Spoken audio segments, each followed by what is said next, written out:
What up, world? My name is Timothy DeJesus. Hi everyone, Aldric here.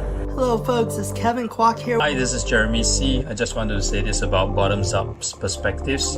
It's about real lives, real journeys, and real perspectives. The whole idea behind bottoms-up perspective was from the word kampai, or in Asian culture, oftentimes we drink until the bottom of our cup is empty and we turn it over. So it's very much like just cheers, right? And building relationship. And that's what we're all about, is building authentic, solid relationships on a global level and being able to see things from a global perspective. And no, we're not alcoholics. We are here to be the voice of everyone. I love the idea that we're real people and we share our experiences with other people just like you. So we look forward to having you join us.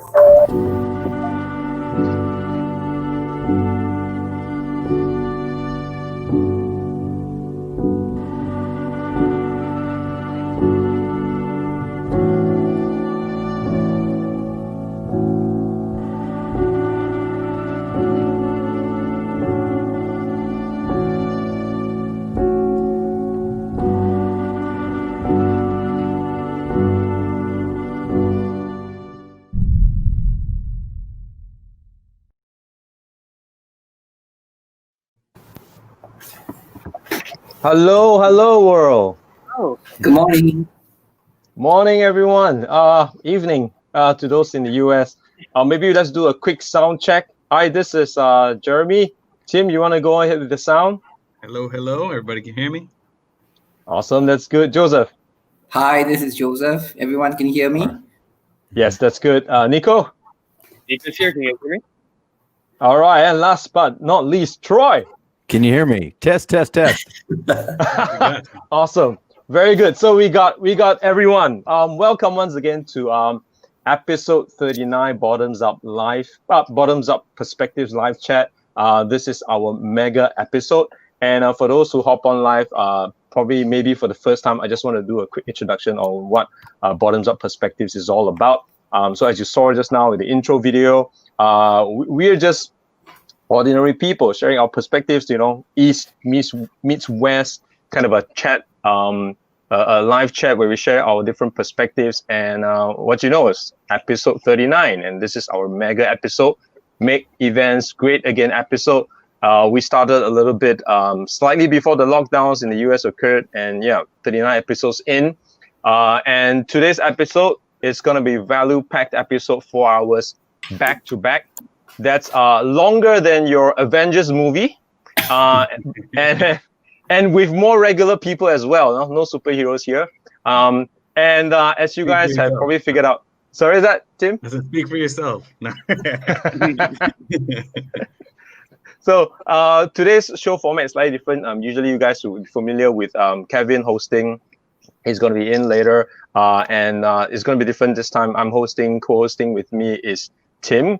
And we have our guest today. And usually our format is about 90 minutes. Sometimes we stretch longer. Round robin, round table questions and answer.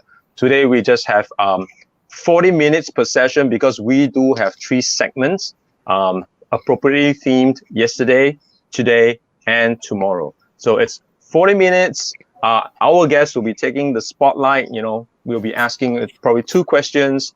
The guest will take turn to answer. And then we'll get out for the next segment on today. So for those who are live watching us now, feel free to interact on chat. And I think we are streaming across live various platforms. LinkedIn, definitely, where we all met, where all this started. And I believe we are on Facebook Live and YouTube Live as well. So to kick things off this session, I think this is called Yesterday. This segment really is about different journeys. Let's take a look at what happened before we look forward, right? So joining myself today and guests are Joseph, Nico, and Troy. Okay, so maybe we'll start with having our guests introduce themselves first. Joseph, you want to go first and just do a quick introduction of yourself? Okay, it's Jeremy have already said my name is Joseph. I'm actually currently working with a construction company and doing project financing. I've been on LinkedIn for about only a year, and I post about twice a week. And the one thing good about LinkedIn is that it's made me connect with wonderful people, building a lot of good relationships. Yeah, that's All right. it. Yeah. Nico. How's it going, everyone? This is my second time on the show, so excited. Yes. My name is Nico De Bruyn. I am the founder of a company called Boundless Media, lead generation and content creation shop focused on conversations. And I'm so glad to be here because every single one of the people that you've seen here do post content, but they also do something which I think we all care about, which is engage their communities, their audiences, and their tribes. So that's a little bit about me. Thanks for that, Nico. And Troy. Yeah, my name is Troy Ritchie, and I guess I can say I'm an author now. Usually I just say I'm slash. I do a little bit of this, slash that, slash this. But it all comes down to just telling your story. And like Nico said, engaging an audience that you care about and providing insight. And a lot of times through failure. It's the greatest opportunity to learn. Thanks for that. Tim, you want to talk a bit about yourself, or are we going to have you talk later when you have your DJ sessions? I mean, people have seen 39 episodes of me at this point. So but, same here, man. Same here. Yeah. So I'm Tim. You guys have seen me on LinkedIn. I started my journey really heavy in 2020. And, at this point, it's been a heck of a ride. And I DJ. I'm going to be doing a little bit of DJing throughout the night. I am also an author, so congratulations on the Troy. And I have my own company too. So same as Troy, I do a little bit of everything. When you're an entrepreneur, you really don't care where the money comes from, as long as it comes in. That's it. Does it come in though? It comes in. I'm still here. Otherwise, I would have had to crawl back to another car dealership. Beg them for a job. I'm good. All right. Thanks for the introduction. So, usually when we do these sessions, 39 episodes, I've been lesser than 39 episodes because sometimes work calls, and usually I go first, right? So, in that tradition, I'm trying to go first as well, but because this is a mega episode, if you guys would allow me to, right, I'm going to try and sing a song.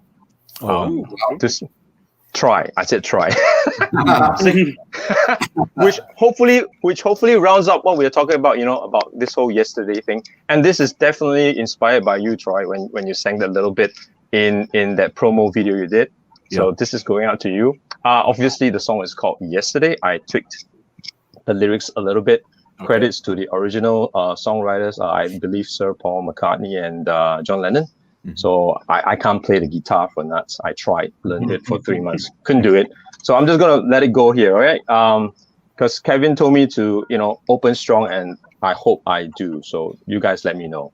I'm just gonna go, no music, anything. Here we go. Yesterday,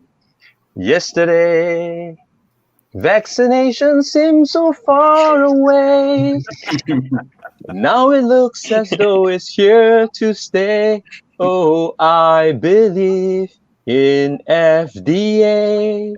Suddenly, malls don't have the crowds they used to have. Social distance hanging over them. Oh, lockdowns came so suddenly. Why we worked from home with my kids, I couldn't think. We did nothing wrong. Now I long for commuting. Yesterday, work was such an easy game to play. Now I need a place to hide away. Oh, I believe in yesterday. Why we shopped from home to the stores we could not roam. Malls did nothing wrong. Now I long for yesterday. Yeah, yeah, yeah. Last one. Yesterday, life was such an easy game to play. Now I wish that COVID goes away. Oh, I believe in better days. I believe in better days. Thank you. Yes. I freaking love that. That's amazing. Tim gotta follow that. Yeah. That was awesome. Thank you very much. Thanks for humoring me. Yeah. Yeah. Well. Maybe it's vaccination so far. That's awesome. Yes, they are. Yeah. So I tried do something different. I hope you enjoy that. So let's go right into the program proper. Right. So as we all know, it's been an exceptional year. 2020. Now it's been like the past 11 or 12 months. Right. So let's start with the first question. I'm going to tweak it a little bit. So share with us, how has your journey been in 2020? Did you create something new? Did something happen that you'd like to share? Like, for example, Troy, you wrote a book. Tim wrote a book as well. So who wants to go first? Maybe we go with Troy. Good. I have a question. How are you all putting comments? Are you doing it through LinkedIn? Yes, LinkedIn. We streaming live. Yes, LinkedIn Live, YouTube and Facebook as well, if I'm not mistaken. Okay, and I can't from StreamYard. Yeah, this is true StreamYard. That's right. Yeah. Okay. So so I'm going first. Yes, please do. Yeah. So I'm one of the many working entrepreneurs. I believe in the 9-to-5, where you have a consistent paycheck, so your 4 kids and wife is confident that you're providing for the family. And on April 9th, I was let go due to COVID from a company where our target audience was high school sports. And as you know, sports has been impacted greatly. So they had to lay off about 90%. And what was weird at first, I was all excited. Severance was good. I felt like I got a loan to grow my side hustle, boom, into my primary. And little did I know that was going to be more difficult than originally planned. I had an idea for a book, and when I was laid off, I figured, take the time to capture my thoughts, repurpose some content for my podcast, and then just spent a lot of time learning what the self-publishing world is like. I had no idea that writing was the easy part. So the learning curve of everything else was just quite a ride. I mean, I can't just the amount of hours that it took. The fatigue is much greater than anything working or playing sports, because you're giving of yourself. So that's where I spent most of my time, along with some interviews and trying to get back to that model of primary source of revenue, and then a couple of side hustles to really provide for the family. And so that hasn't happened yet. Still unemployed, but that is not getting me down, because I know something better is coming. So to answer your question, in my time I wrote a book. It's called "You Got It." Yeah, go get it. And it's been a lot of fun. That's where I spent most of my time. Thanks for sharing that, Troy. Maybe switch things up a little bit, back to the east in Singapore. Joseph. Well, mine was actually the reverse direction. I was actually a full-time caregiver for the last 4 years, and I decided that 2020 was the year that I was coming back to the corporate world, or the working world. But COVID had a different idea, so that shelved all my plans. And but I decided to do something that I've been neglecting. I continued to read a lot of books. I actually read about 12 books to date. So this is a good habit that I'm cultivating now. And I've also done something I don't normally like, which is networking. So I've been meeting people. Yeah, Jeremy, I don't like networking actually, but it's been good so far, and that's basically it. And recently I've got a job to do also. So, but that hasn't taken away from my one passion that I like, which is design, which I still am trying to see how I can pursue that dream. So I'm still looking at the opportunity. Yeah, that's it. It's great. I had no idea you don't like networking. Yeah. Yeah. I could have fooled you, right? You fooled me real good. I think he's got the most followers out of all of us. Yeah, he's got quite a lot of followers. Yeah, Tim, no I just networking. received your book yesterday. Oh, Timothy, I thanks, man. just hope you received enjoy your it. book yesterday. I started reading it. I hope you enjoy it, man. I hope you enjoy it. Thank you so much. I Yeah. appreciate it. Welcome. Yeah. Yeah. Now let's shift to Nico. So Nico, what happened 2020? What happened 2020? So listen, I am very much, this is not a unique story to me at all, but also I was part of a acquisition for right out of college. I started working for a startup, and that startup was acquired a year ago. And then I was given a choice, now during COVID, do I want to stay or do I want to really jump into my side hustle, which was my company, Balanced Media.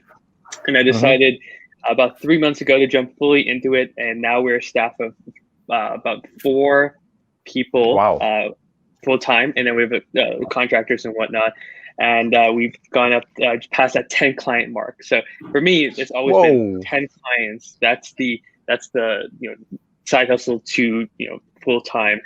So for me, it's COVID really nudged me forward, and really when you said writing again, I'm also an author, so I totally get the grind of it.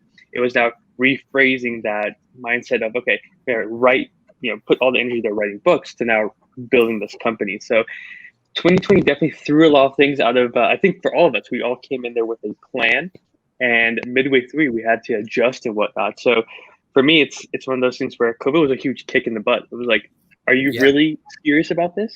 Are you actually going to put the time into it? So, because we all do things that are very easy to do that might not move the needle so far. And for me, it was now the hard part that COVID forced me to do. So long tangent, but yeah, 2020 has definitely been like one of those exponential years in my personal growth, my professional growth. And I bet honestly head nods. So I guess, for a lot of us, we're staying a course, and that course is completely rerouted, and we have to figure it out. So I don't know. I don't want to throw away the whole conversation today, but moving forward, I'd love to hear other people like changing, because I think, I don't know about you guys, but my audience, I see it too. Like a lot of shifts have happened. So that's it. Yeah, it's crazy. It's crazy out there. Thanks for sharing that. So just to summarize, right? We have, among the 5 of us, we have 3 authors, our friends from the West, one avid reader, which is Joseph, and one guy who wants to have nothing to do with books, despite the fact that I took English literature in my younger days, in my school days. Yeah, so I think that should be a good. Singer, I spent too much time in karaoke in the past, and they're all on lockdown. I didn't get a chance to practice, so I guess I was just letting some steam off, having not been able to sing for a while. So why don't we hop into our second questions, and we can this might take a little bit longer, right? So here goes the second question, right? So what, it's been a challenging year, so you guys have done things differently and have different experiences. So in terms of your journey, right, or experience or memory from the past, be it this year or the distant past, right? What did you draw on to help you, cope with 2020? With all the changes that has happened, right? Like Troy, you went through not a very good experience. I can totally relate to that because that happened to me a while back. Anything that you drew on in your past experience to help you cope better in 2020? Maybe Troy, you want to go first again? Yeah, I'm a professional failure, or I fail a lot, and so for me personally, I was raised on a big island of Hawaii, and I still consider it home. But there are a couple things about my upbringing is that I was white, even though I'm brown. I'm half Puerto Rican, but to the locals, I was white and skinny, and those 2 things are foreign to the natives. In Hawaii, it's like Native America, a lot of gods for different attributes. Like there's a Pele, the goddess of fire. There's a god of water, there's a God of wind, and they recognize these things. And so I was a pastor's kid, so there was another element where I didn't quite fit in. And so always being told that I wasn't good enough, or I was bully, didn't rate. I knew bullies really, really well, and went in high school, went through suicidal thoughts. And it's a good thing that I fail, because I failed 3 times in attempting to take my life. So when you have that as your background, one, it makes you a phenomenal songwriter, because you've got an outlet to get that stuff out. And so I drew a lot on that. And this is what I tell my kids all the time. When you're living your greatest fear, it really causes you to evaluate everything about your life. And all, as all men, not to get into a gender debate or whatnot, we want to provide for our family. And so when you lose close to, more than 6 figures annual salary, and you go down to, an unemployment, you're literally living your fear. And I do a lot of reading, like Joseph. And so when I read from these authors that have kind of shared the same story, I find solace in the fact that I'm not alone in this, and it's just never giving up, right? Tomorrow is going to be better. I know we're talking about yesterday, but tomorrow will be better. And if it's not, you say tomorrow will be better, and because there's always a tomorrow. And so thinking back on all of the times that I started a company, it failed, and I did this and it failed, and I just look at it as increasing the odds of future success, because eventually, it'll turn around. And so the way that I get through it today is I define success by the process and not the result, not the not what has happened. And so what process do I have that I can control? I do a daily podcast. I control, write a book. I control when I wake up. I control when I go to sleep. And so what do I control? Focus on that. And then those are incremental wins. And because of my faith, I'm a religious guy. Because of my faith, I'm not suicidal right now.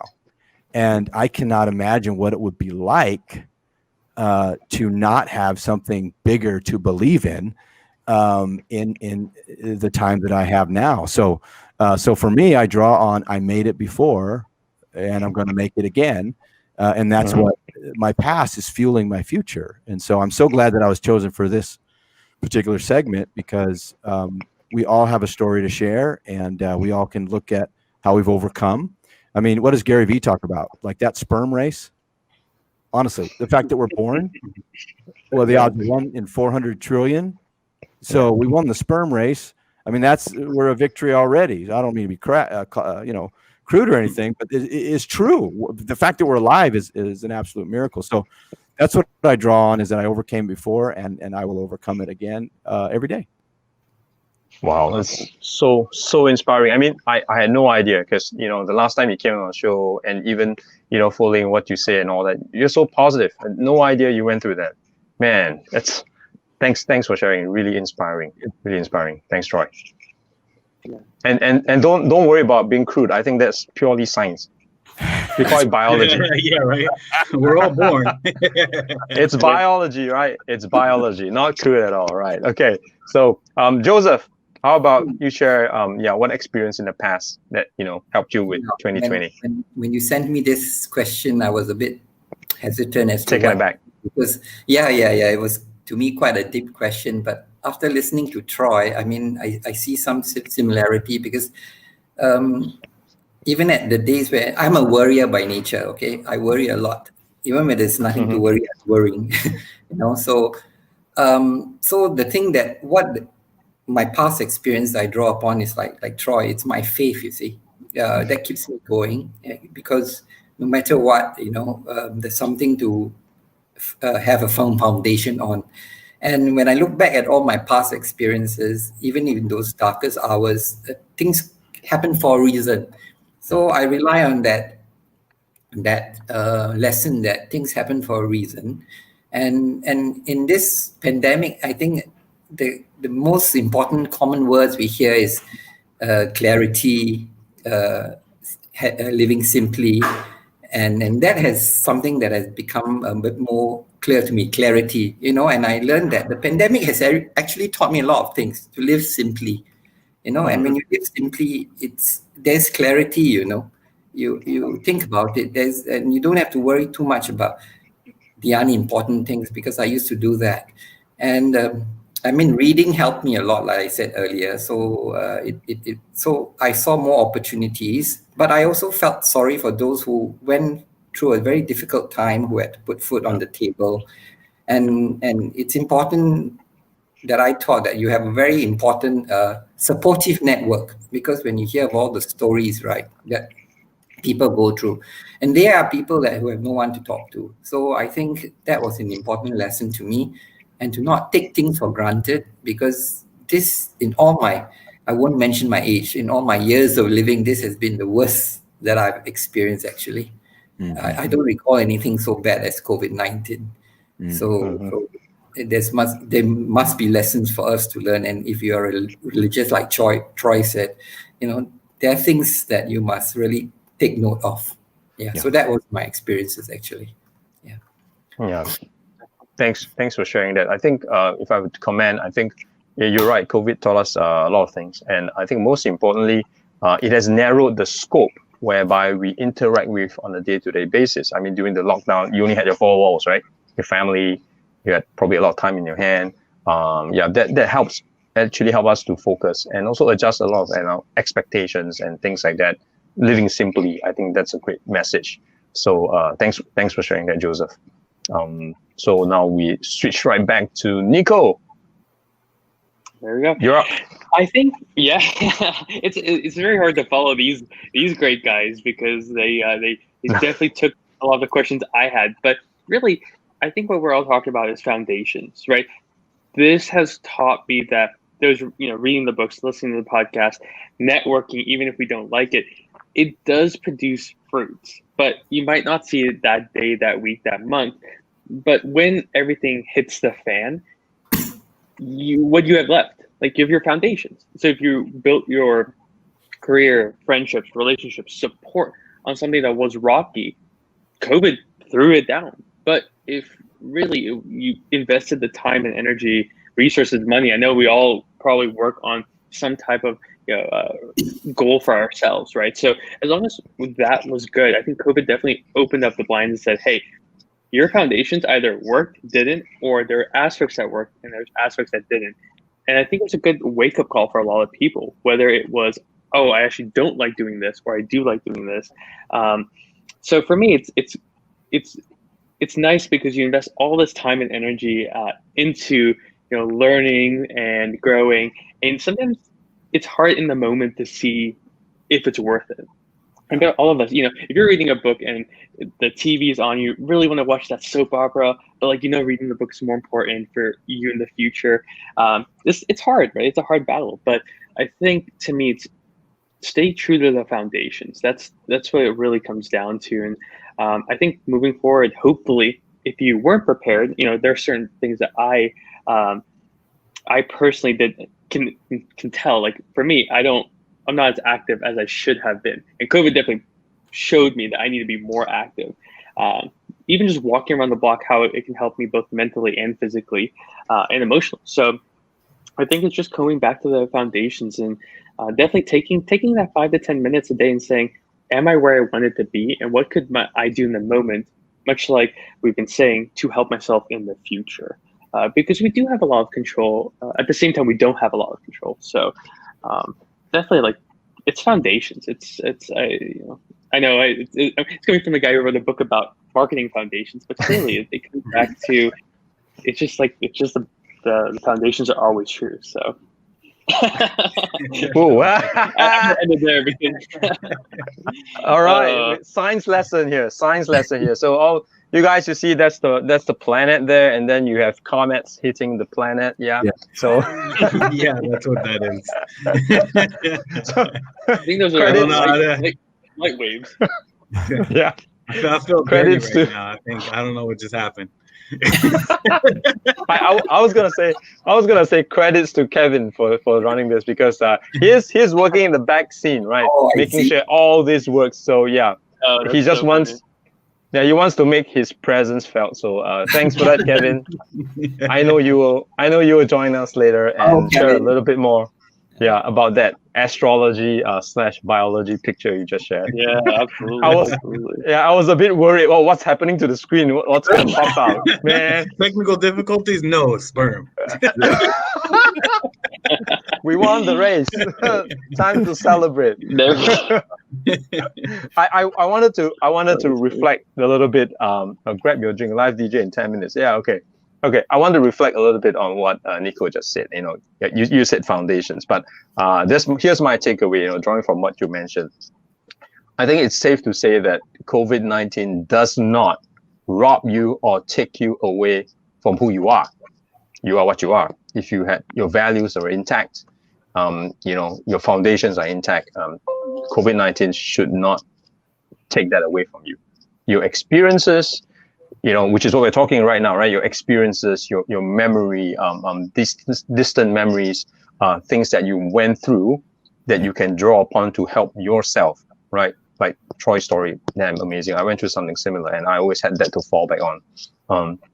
So those are the things that COVID or whatever that comes in our way, it's never gonna take that away from us. So remember that, which is why looking back is always so important.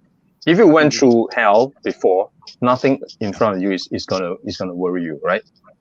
Right. Yeah. It's just Go ahead. Well, I was going to say, I read something yesterday in a book called Wooden. John Wooden is a famed college basketball coach, and if you guys know basketball, Kareem Abdul-Jabbar played for him in college. Lou Alcindor, I think he was at that time, and the NCAA took away dunking in the year, and he was upset because he felt it was attacking him and his ability. Yeah. And so he was so angry, he turned that anger and focused and created a hook shot. And he's known for the hook shot, right? He's not known for the dunk master. And it's because they took it away from him that he had to improvise and, like you guys said, pivot, shift a little bit. And now he's known as the person for a hook shot. Without the obstacle, he would have never created that shot. Yeah. And for those who are younger who doesn't know who Kareem Abdul-Jabbar is, luckily I know. He's a really tall guy. Yeah. He's a really tall guy. He probably doesn't have to jump to dunk, right? So seriously, right? Yeah, I think he was like 6'10", and he had some really long arms. So exactly. He was this tall. Yeah, he was this tall, lanky guy, and that's really a great example, right? And it's really about how you're gonna shift, pivot. I hate that word, but shift and pivot and not let whatever's difficult stop you. Wow. Now, I was gonna say, right, this is the best East-West representation. Kareem Abdul-Jabbar, and that's Bruce Lee. For those who don't know, probably the best. I would say Kung Fu, right? Kung Fu master, real guy, right? Real Kung Fu from the East. I believe my friend once told me, pound for pound, he's the strongest guy in the world because of the amount of power he can deliver in a punch. I think he's famous for that 6-inch punch thing. Yeah. So Kareem Abdul-Jabbar. Thanks, Kevin, for that picture, for the illustration. Can you find us? Yeah. Can you find us a picture of Kareem standing next to a basketball basket? I like to make things difficult for him. So thanks for sharing that, Troy. Tim, you have anything you want to add? Based on what the others have shared. I just want to say, first of all, thank you guys so much for being on the show before, being on today's show. Your guys' perspectives are all really awesome. And that's what makes this show is, the fact that you guys bring just such tremendous value to the show. Because really, between Jeremy and I, we've been on here for 39 episodes, but it's you guys that have really brought the flair and the perspective and these stories, these amazing stories that, I think anybody who's watching these are heartwarming stories. So, I really appreciate you guys being here, bringing your perspectives. And I agree with everything you guys said. I mean, you guys really, you brought the heat. So, you know, thank you guys so much for being here. And I really hope you guys have an awesome 2021. And, you know, this is not the strangest, 2021 is not also the strangest year we've all ever experienced in our lives. Good point, Tim. Because if we look at it this way, 2020 is really like the lowest point, man. The only way you can go is up from here, right? I believe in better days. Yes. I love that. So just to round things up, you know, maybe you guys want to share how the rest of the audience could, you know, find you guys. Maybe we can start with Nico here. Want to do a quick shout out how we can look for you if in case we need to look for you again. Yeah, oh, absolutely. Great. And by the way, I mean, as the first one saying this, I kind of have the soapbox. Please, like, do not just reach out to people like us who are the guests. These hosts spend so much time because they've been very thorough. They've been sending emails, making sure that we're here. So definitely, thank you. Yes, talk to us. Joseph and Troy and I are so thankful for being here. But definitely, guests and Kevin, the master behind the puppeteer behind this. First off, but yes, I mean, LinkedIn, I post every single day. I'm here, I engage with people. Think of me as that helpful marketer. You know, yes, I have a business that does it, but my passion is people first and foremost. So questions, you know, I make videos to help whoever I can, or email me at nico@getboundlessmedia.com. I'm here as a resource. So, and again, thanks to everyone for being on and having me on. Thanks, Nico. Joseph, let's go reverse. So first, thanks Jeremy and Tim for having us, because initially I was a bit nervous, but now I really enjoyed this session and sharing perspectives. I'm only active on LinkedIn and I only post twice a week because like Troy and Timothy, I don't have all the ideas coming forward when I'm writing, so I have to really be inspired when I write.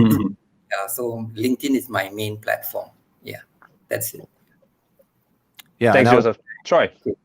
Same for me. LinkedIn is you know, you talked about support group, and LinkedIn has been such a support group with the toxicity on Facebook and Twitter and some of the others. Man, just the breath of fresh air with this LinkedIn family, and it truly feels like a family. So best way to get in touch with me is LinkedIn.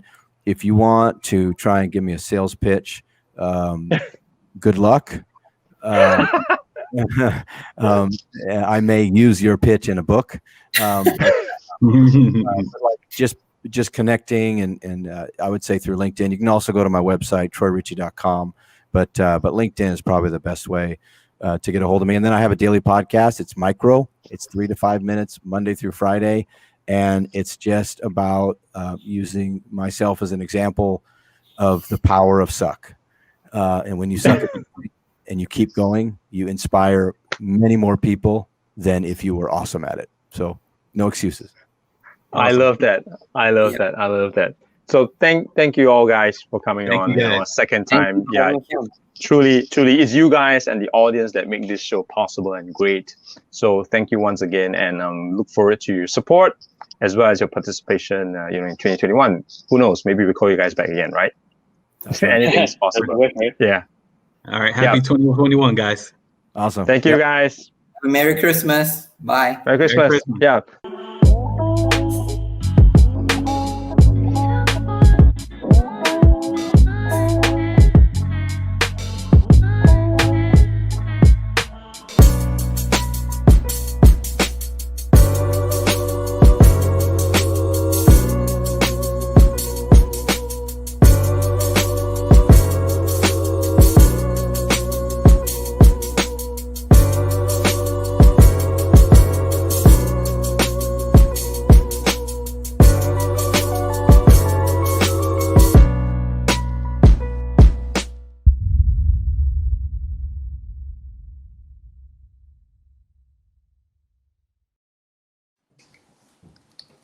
Shall we try that the third time? Well done. Like, what was that? Like, I just did this great introduction, and then you want to throw a video right in between me. Okay, yeah. Anyway. It happens because today in 2020 is filled with uncertainties, and we have guests who are able to cope with that. Am I right, Jenifer? Yes, and if they're not ready to cope, they will be by the end of 2020. That's right. How are you guys doing? It's so wonderful to have you guys here today. I have, of course, you guys know Aldric, and he's hosting with me today. And I'll let you guys just introduce yourself, and then we'll go ahead and start with the first question. So, Happy, you want to start us off today? Hey, thanks, Aldric, thanks, Jen, for hosting, and thanks to the team, the BUP team, for putting this all together. So I'm Happy Coach Yuantai, and it's a Chinese name, so if you can't pronounce it right, just call me Tai or Happy Coach for short. And just a brief intro, I was actually a pharmacist, and 4 years ago, I decided to move out of the pharmaceutical practice to pursue a life as an entrepreneur. So I started doing life coaching and digital marketing. And that is where I am today, helping people to discover their passion, rediscover their passion actually, and to find happiness in their lives. So there is a specific group of people that I coach between the age of 30 to 40s. And most of my coaches are guys. And they are also either professionals, they want to get better in their career, they want to progress in their career, or they want to start up something new, just like what I did. All right, over to you. Back to you, Jen. That is awesome. That is awesome. And so I'm kind of excited that I have you two happy guys on the show. So I'm actually going to switch it back over here to the U.S. and Mr. Paul J. Long with Fundamism. Why don't you go ahead and introduce yourself? I guess I kind of did right there, but anyway, you go ahead. I mean, I feel like there's lots of happy folks on this call. I know Chris, happy, obviously. Mavis isn't a male, but she's super happy. Look at her, obviously. And we're all just living in Aldric's shadow, are we not? I mean, this guy is always dialed up. So thank you for the warm introduction, Jen. My name is Paul, and I believe that this session is going to be awesome. I am a speaker, podcaster, author, master of shenanigans, and all things fun. But most importantly, I'm a husband and a father, just trying to find my way and gravitate more towards what's good as opposed to what's not. Well, that is awesome. And yes, I think Aldric's, his energy level just elevated a bit more right there. So thank you for that, Paul. Thank you so much. No, I'm just joking. Okay, we're going to go back to Singapore. Miss Mavis, hello. Welcome to the Mega Show. Introduce yourself, please. Yes, thank you so much, Bottoms Up. You know, this tribe is actually amazing. And yeah, for me, I'm a coach. I'm a service specialist. I'm a consultant. And I build platforms. I give analysis. And I coach people. So what happens is that we always want to find what's our willingness and motivations within ourselves. So I'm always constantly helping people to find that willingness and that motivations to keep going, and especially during this time, you know, during these challenging times. So I guess everybody is so happy. We have Happy Coach, we have, you know, Paul. Everyone's so happy today. Yes, absolutely. Thank you so much, Mavis. I love that. I love that you share with other people like that. Chris Simon, how about you?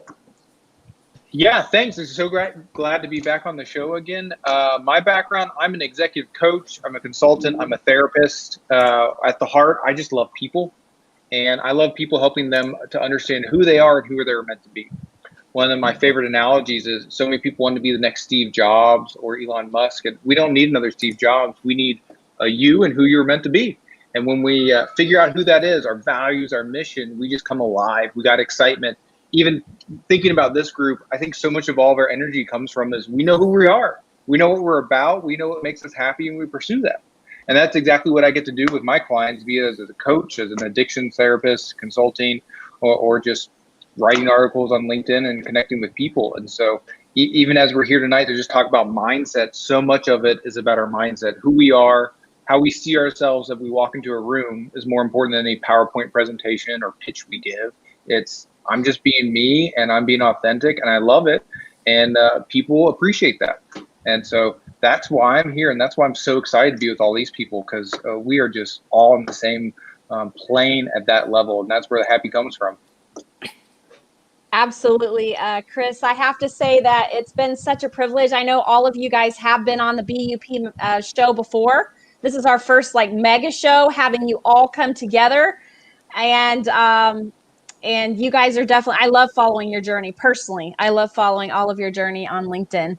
So Aldric, you want to go ahead and... I don't want to steal the time away from our very energetic guest. A brief introduction about me and just making it relevant to our topic. I believe in living for today. I think today is very important. We work on the accumulation of our life experiences that makes all of us very unique. In fact, no one has the same life CV as we do. So I think we should treasure that. I think that is really our competitive or comparative advantage, and we should be proud of ourselves and our life journey. So that would be my introduction for today. We should be happy with ourselves today. Go ahead, Jenifer. Yes, absolutely. I do agree with happiness. And after all that's gone on this year, it's wonderful to come on here and say not everything is perfect, but we can still choose to be happy and to love hanging out together. So I mean, you guys kind of know who I am. I pretty much just fall in the shadow of BUP and Kevin Kwok. So that is, I live my life. I love people. I love everybody in our group that I've gotten to know. And so today is a very special day because we're talking about today and we're all here together. So I'm really excited about that. Let's talk about what are the challenges that you guys have faced in 2020. And I'm going to go backwards this time. Chris, let's start off with you. Oh, goodness, challenges. That's a fun one. So for me personally, I faced a ton of business challenges and a lot of pivots in that sense, even though I think we're all tired of that word. And so come in April, May, pretty much the bottom of my business dropped. I lost 100% of my contracts through COVID. Through all my coaching, my longtime retainers, everything just kind of stopped. And that's kind of where I got involved in LinkedIn and really just wanting to make a difference, whether I'm getting paid for it or not, right? To throw out information, conversations with clients. And a good chunk of that business has come back, but I've had to change that. And I've even had to re-evaluate how I live my life. Again, you'll hear me talk about in my past talk and everything of personal values. I have my values that just sit here in my plant that reminds me every single day of the person I want to be. And that's what it was about. And so mine are about faith, family, character, empowerment, and encouraging others. And I really had to evaluate, how do I do that? Well, there's ways to do that professionally and there's ways to do that non-professionally. For me, my background, I was an addiction therapist for 10 years. I started addiction treatment center and then went the business route. And I've had to go back there because I don't have as many clients as I used to. But and there's a bit of an ego hit from that, right? Of being a high price tag coach and having a lot of CEOs and Fortune 500 companies I'm working with. And then, wow, I'm going back to therapy and seeing clients 1 or 2 days a week. But as I really did this evaluation of, I still get to be that person I want. I get to encourage people. I get to empower them to figure out who they are and how to live that out. And whether I do that as an executive coach, whether I do it as a therapist, or whether I do it with my 1 and my 3-year-old at home, as long as I am actually living out my core values, I've had to take a bit of that humble pie and say, who cares how much I get paid for it if I get paid for it? If I'm authentic to who I am, then I do that. And I am. And you know what? 2020 has been a roller coaster ride. It has not been where we thought we would be. But, man, life is good. Life is grand. I have an amazing wife and 2 amazing boys that I get to spend more time with now than I ever did before because of how COVID has revamped. I still get to help people as a coach and as a therapist, and I get to do what God had created me to do. And because of that, 2020 in some ways has been a real success for me. Never how I would have wrote it.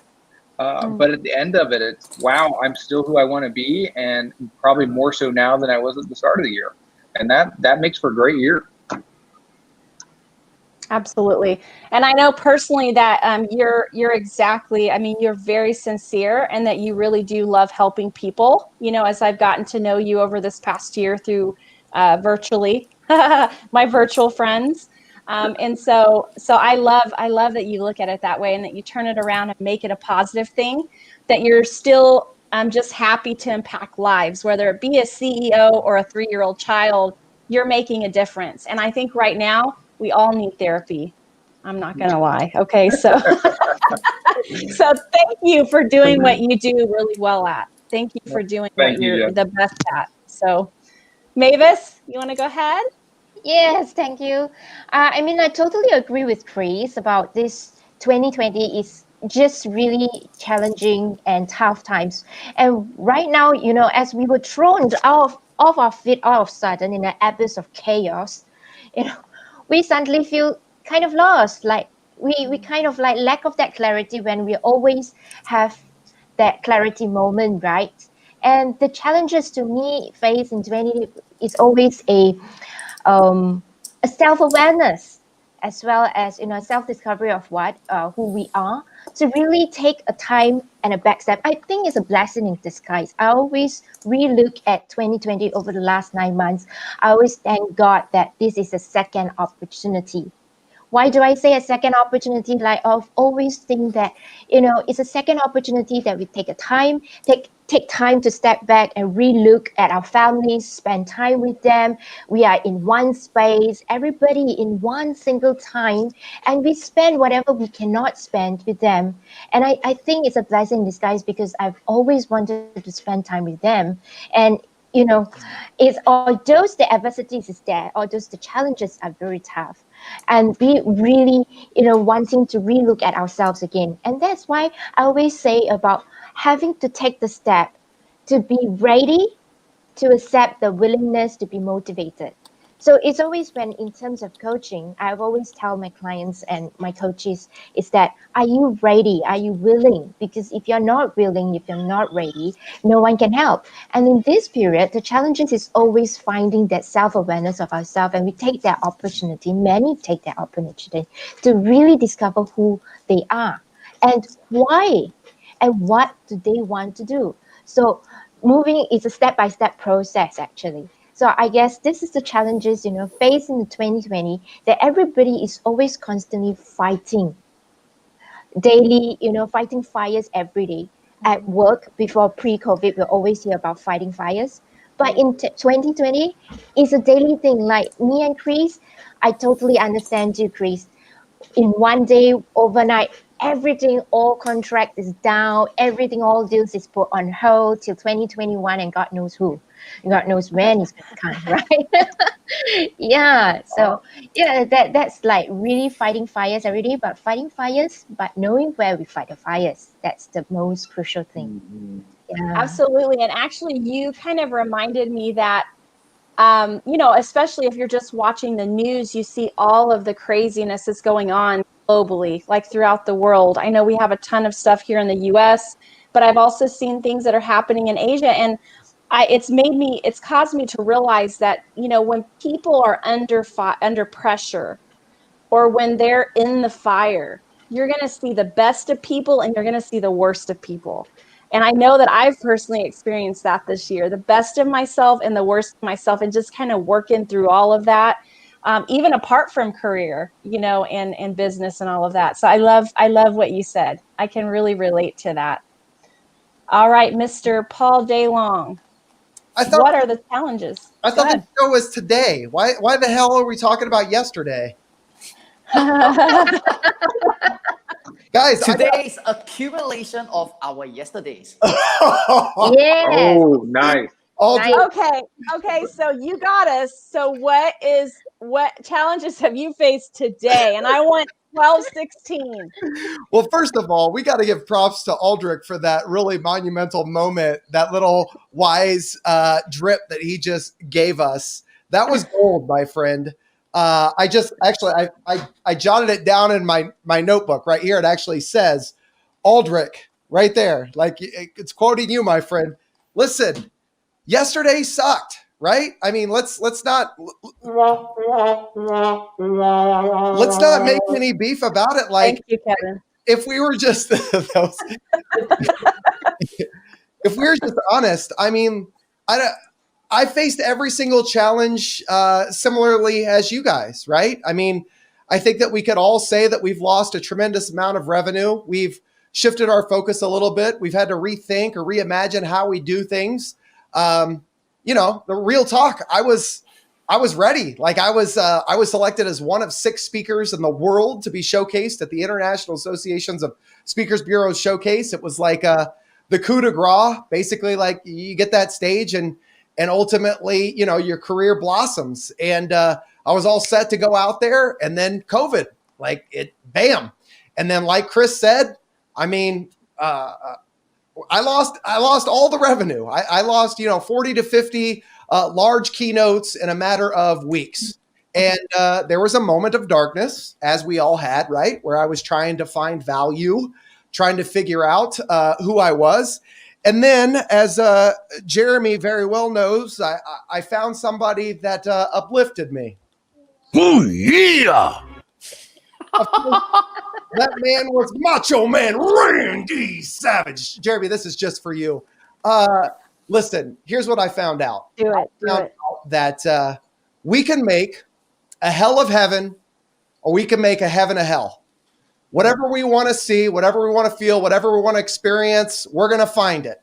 And so I took all of my energy and I devoted it to online virtual platforms. And I tried one and I hated it. I did a virtual keynote and I didn't like it. And I thought that it didn't showcase my value and I couldn't personally connect. And, I said that I wasn't going to do anymore. And then I laid in bed and I sat there and thought, what kind of person am I to try something once, not like it, and say I'm done with it? I got on Amazon and I ended up buying 3 cameras, a bunch of lighting, a mechanical green screen, a soundboard, and ultimately a bunch of microphones, all money that I didn't have. And since that day, I've done in excess of 60 virtuals. So life is all about perspective, and I'm having a blast. And I feel honored to be with you guys today because we're all like minds, right? We're trying to make the best out of what we got. And I can't wait to see what the happy coach gives me. Tag, you're it. Happy coach. Thank you, Paul. Thank you. Paul, by the way, you're standing up, right? Because I can sense the energy. Yeah, that I should try standing up next time because that gives you more energy. And I love your energy. Awesome. I think Paul summed it up. I think the rest of the guys, Chris and Mavis as well. 2020 is a challenging year for me as well. My revenue was hit, and I have to transit because I used to do face-to-face coaching, and I thoroughly enjoyed that. So I have to transit everything online, and it's quite getting used to, because I'm an ambivert, so I enjoy the face-to-face contact. But of course, I also need my own space sometimes, so I'm a bit of both. And that extrovert in me really craves that face-to-face contact, that energy that you bounce off when doing coaching. So not just in terms of finances, but in terms of emotions, I got a hit as well. Yeah, and I agree with Mavis that the half glass full in that is that then I begin to channel some of my energy and some of my time to people who matter. For example, my family, my wife, my parents, and I get to spend more time with them. And also, at the same time, I get to pick up new skill sets, like Paul has mentioned. So I have actually also improved my digital marketing skills. I had some basic, but with the COVID, there's more time, and I actually got to learn a lot of online courses, and Google, Facebook, you name it, they have a lot of courses. There are a lot of resources online. So I spent some time and really brush up my skills in digital marketing. That's one aspect. And the second aspect is really, I completed my certifications as a coach in ICF and NLP. And yeah, really thank God, thankfully I had the time to do that. If not, if things were still normal, I probably have procrastinated and left it to next year or something. But this year, I already completed all my certifications. And I feel I'm actually at a better position right now to move forward in 2021. So difficult year, but it is fast. In fact, there is 14 days left of 2020. So I believe that each and every one of us seated here will make it very awesome. We'll make it very awesome. Thank you. Back to you, Jen. Oh, Aldric, I can't let you answer this because we can't focus on the negatives. No, I'm just joking. You go ahead. But hey, I want to also, after you share your challenges, I want to turn around because I feel that Paul is right and everybody that's been speaking is right. There was the negatives, but we're talking about today. There's positives. There's a lot of positives in today. There's a lot of positives as we turn over the show to the future. Okay, so anyway, go ahead and share what you wanted to share, but also let's share about the joys. What joys have you had in today? Go ahead. Okay, I'll do a brief sharing on my part, and then I'll transition to the second question for the segment of today. I think that where we are going through an arduous journey filled with tribulations, the important thing is not to focus on what is immediately in front of us. So using the analogy of a half-filled glass, just throw the glass away. Forget it. Just forget it. Because our attention will always be on the glass of half-filled water and we will just dwell on it. So either throw the glass away, replace it with a different size, or you increase the water volume. That's it. And I think that what is really important today is to continue moving, accepting the uncertainties. Now that takes a lot because we need to have like, okay, things happen, let's move on. Things happen, let's change. It's all right. It's all right. We will go through this. I have faith in that. And I like to tell my mentees the same thing. I said that the only way to heaven is through hell.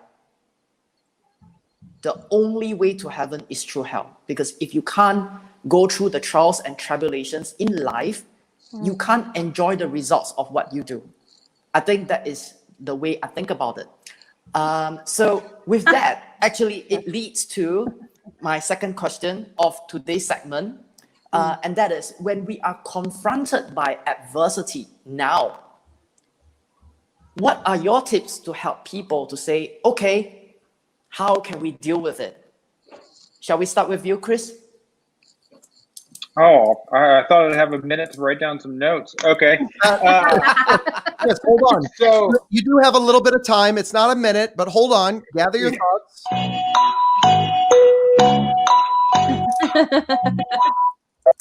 All right, your time's up. Oh, that's funny.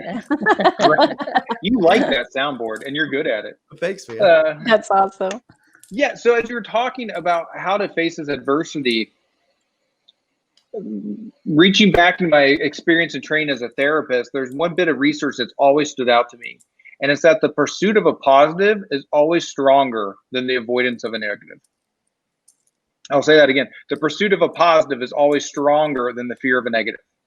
And so in that, when we're going through adversity, we're so often thinking about what we don't want to have happen, the person I don't want to be, all the potential consequences I don't want to occur, rather than saying, okay, who's the character of a person I want to be? What do I want to do? What do I want to perceive? I was talking to a client earlier today for coaching. And at the end of every coaching session, I asked for 2 action items. And he said, I'm not going to do this. I'm not going to do this. I'm like, great, let's throw those out. What are you going to do?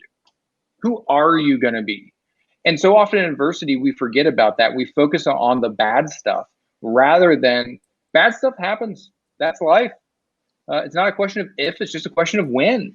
And so rather than focus on so much on what to avoid, can we focus on how we handle the situation?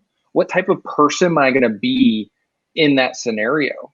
And I think that's really the best way to face adversity. And I'm thinking about my own experience in 2020 and thinking as Paul coaches and Mavis and our happy coach and all we're sitting here, it's all about our mindset. It's all about a perspective. And it's just saying, am I going to choose to see this as bad, or am I going to choose to see this as an opportunity? And I love Paul's story about hating his first virtual. I did the same thing. I've done a lot of virtual trains. The first few, I'm like, this is just weird.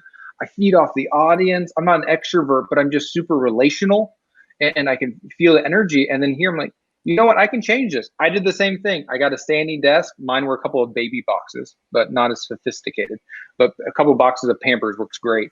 And just stood up and had fun with it. Put my tennis shoes on. I stood on top of my yoga mats and to help my back a little better. Like, it sounds funny, but like, this is real life, right? And what we see on the camera isn't real. It's about who we are underneath. And that's so much of what I do as a coach and a therapist, but I think that's how we respond to adversity.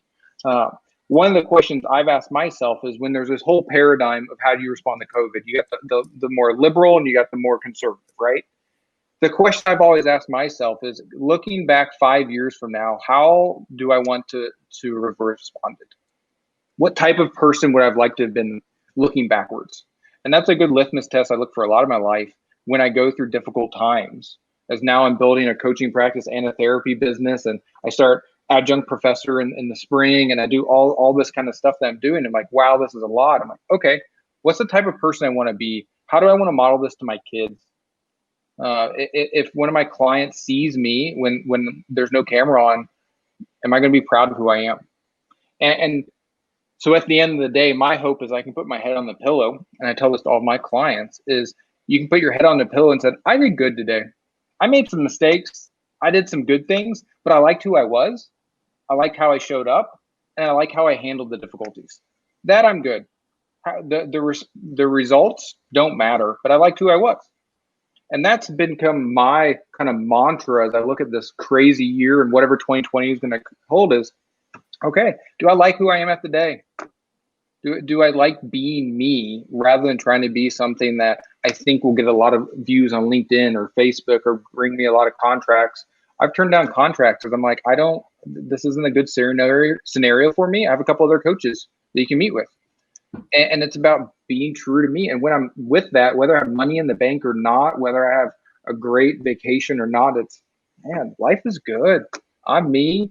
I get to do what I love. I get to spend time with my kids. I get to love on people. That's what matters. And so that, I think, is the best way to face adversity, is to just embrace and say, hey, I'm focusing on who I am and not the results. And I think that is a very brilliant way of thinking about things, to have faith in ourselves, to be confident in terms of living under our own skin, that we are who we are, that we found our place on planet Earth. You know, it's a maturing process that is way beyond our adolescent years. So I thank you for the very genuine share there, Chris. Hit me.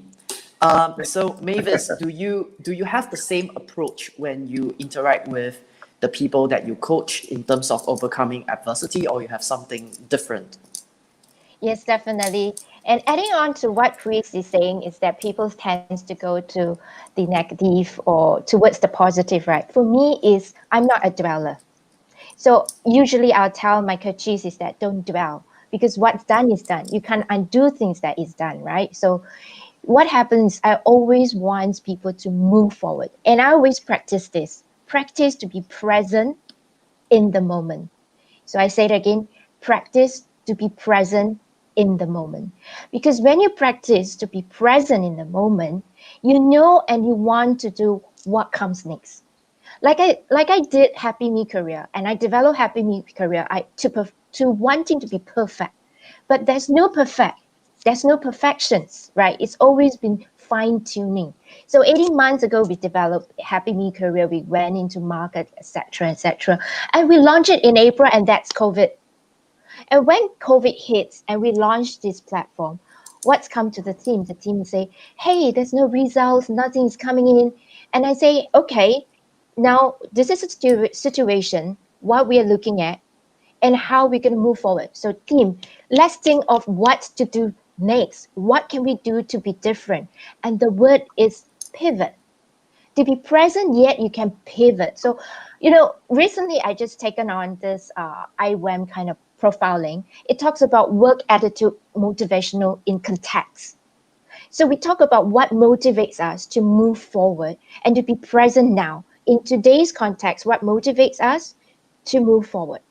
And that's what Happy Me Career is all about, is trying to move forward, right? And stop dwelling on what is done, because what I've always say is, what's done is done. You can't undo things. What's learned is learned, but we can relearn, right? So the thing is, what can we know and understand about today's present to bring forward? And I'm always a forward thinker. So I always say things like, what can we do differently? So, we pivot, we create 2 more additions, and so on and so forth, is to cater to listen to what the audience, the users are trying to tell us. Be present to listen to what people is telling us so that we can react, we can behave, we can actually fine-tune of our strategies to react with them, to be in line with them. That's why I always call it as practice to be present. To be always listening. Active listening is always in practice of being present. So it's listening, behaving to what you listen, and reflect. Mirror what is the situation looks like to you so that you can move forward. I mean, that's the tips I've always have and always telling my team is about what can we do different and how can we do differently and what can we do to move ourselves forward. So I'm a high score in present as well and in future when I was doing the profiling. Right. So the mind is always a mechanism. So acting to it is like the mind can tell you a lot of things. Do we actually dwell into the negative or the positive? So how you reframe and how you frame your mind is up to the person you are. Like what Chris said, you always want to be who you are, right? So how are you going to work your brain? And you are the controller. You are the master of your brain. So are you going to be master of your brain or your mind is going to be the master of yourself? So that's the always a question I've always challenging my coaches is about how are you going to control what you can control, or are you controlling what you can't control? Because in today's present, it's definitely there are things that we cannot control because that's why it's called adversity, right? It's called uncertainty because there are things that we can't control. So are you going to control what is not controllable, or are you controlling what is controllable? So what can we do so that we can move forward? That's about it, Aldric.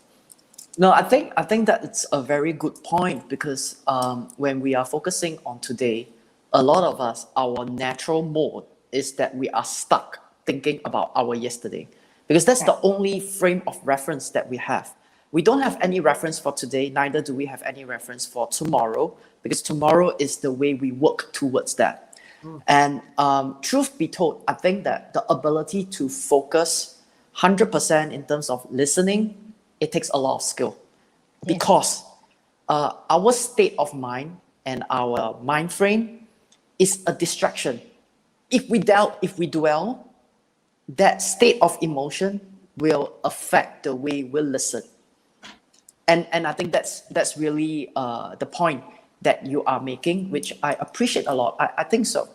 So I know that we're going to move on to the happiest person here, the one who believes in fun. But before we start, Paul, when you meet someone who is evidently in a self-dwelling mode, what would you do to snap him or her out of that mental state?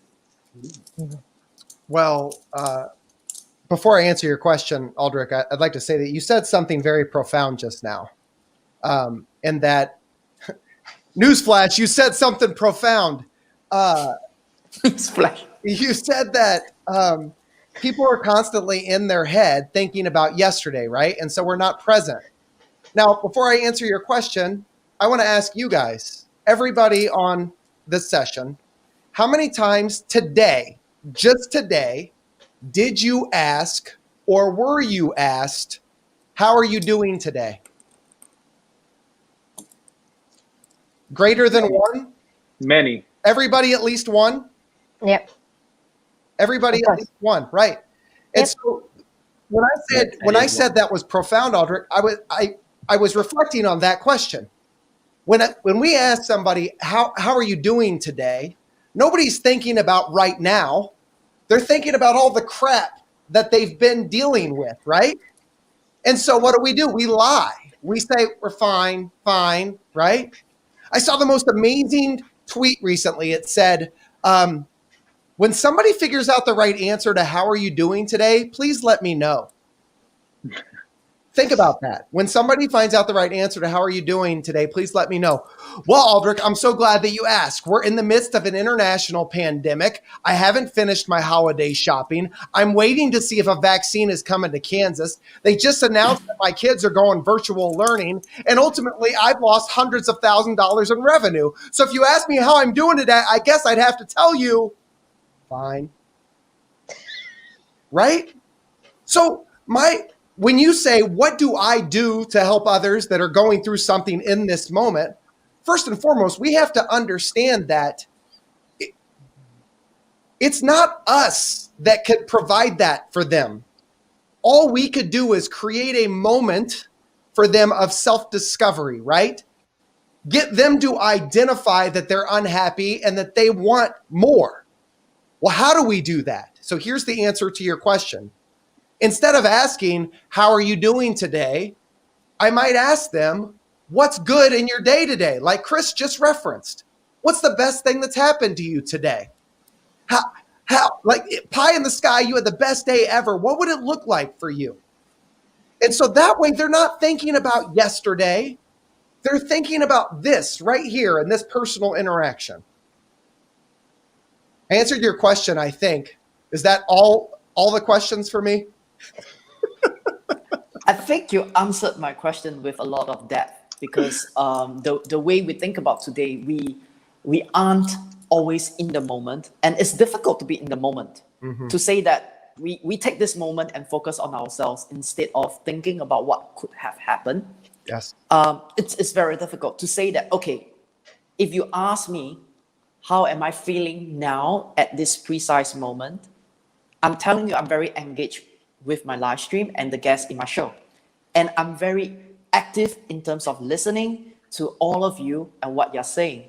But if you were to use the same question to most of the people, I think for this year especially, I can sense that we are caught up by an accumulation of adversities that we are thrown at across the entire year.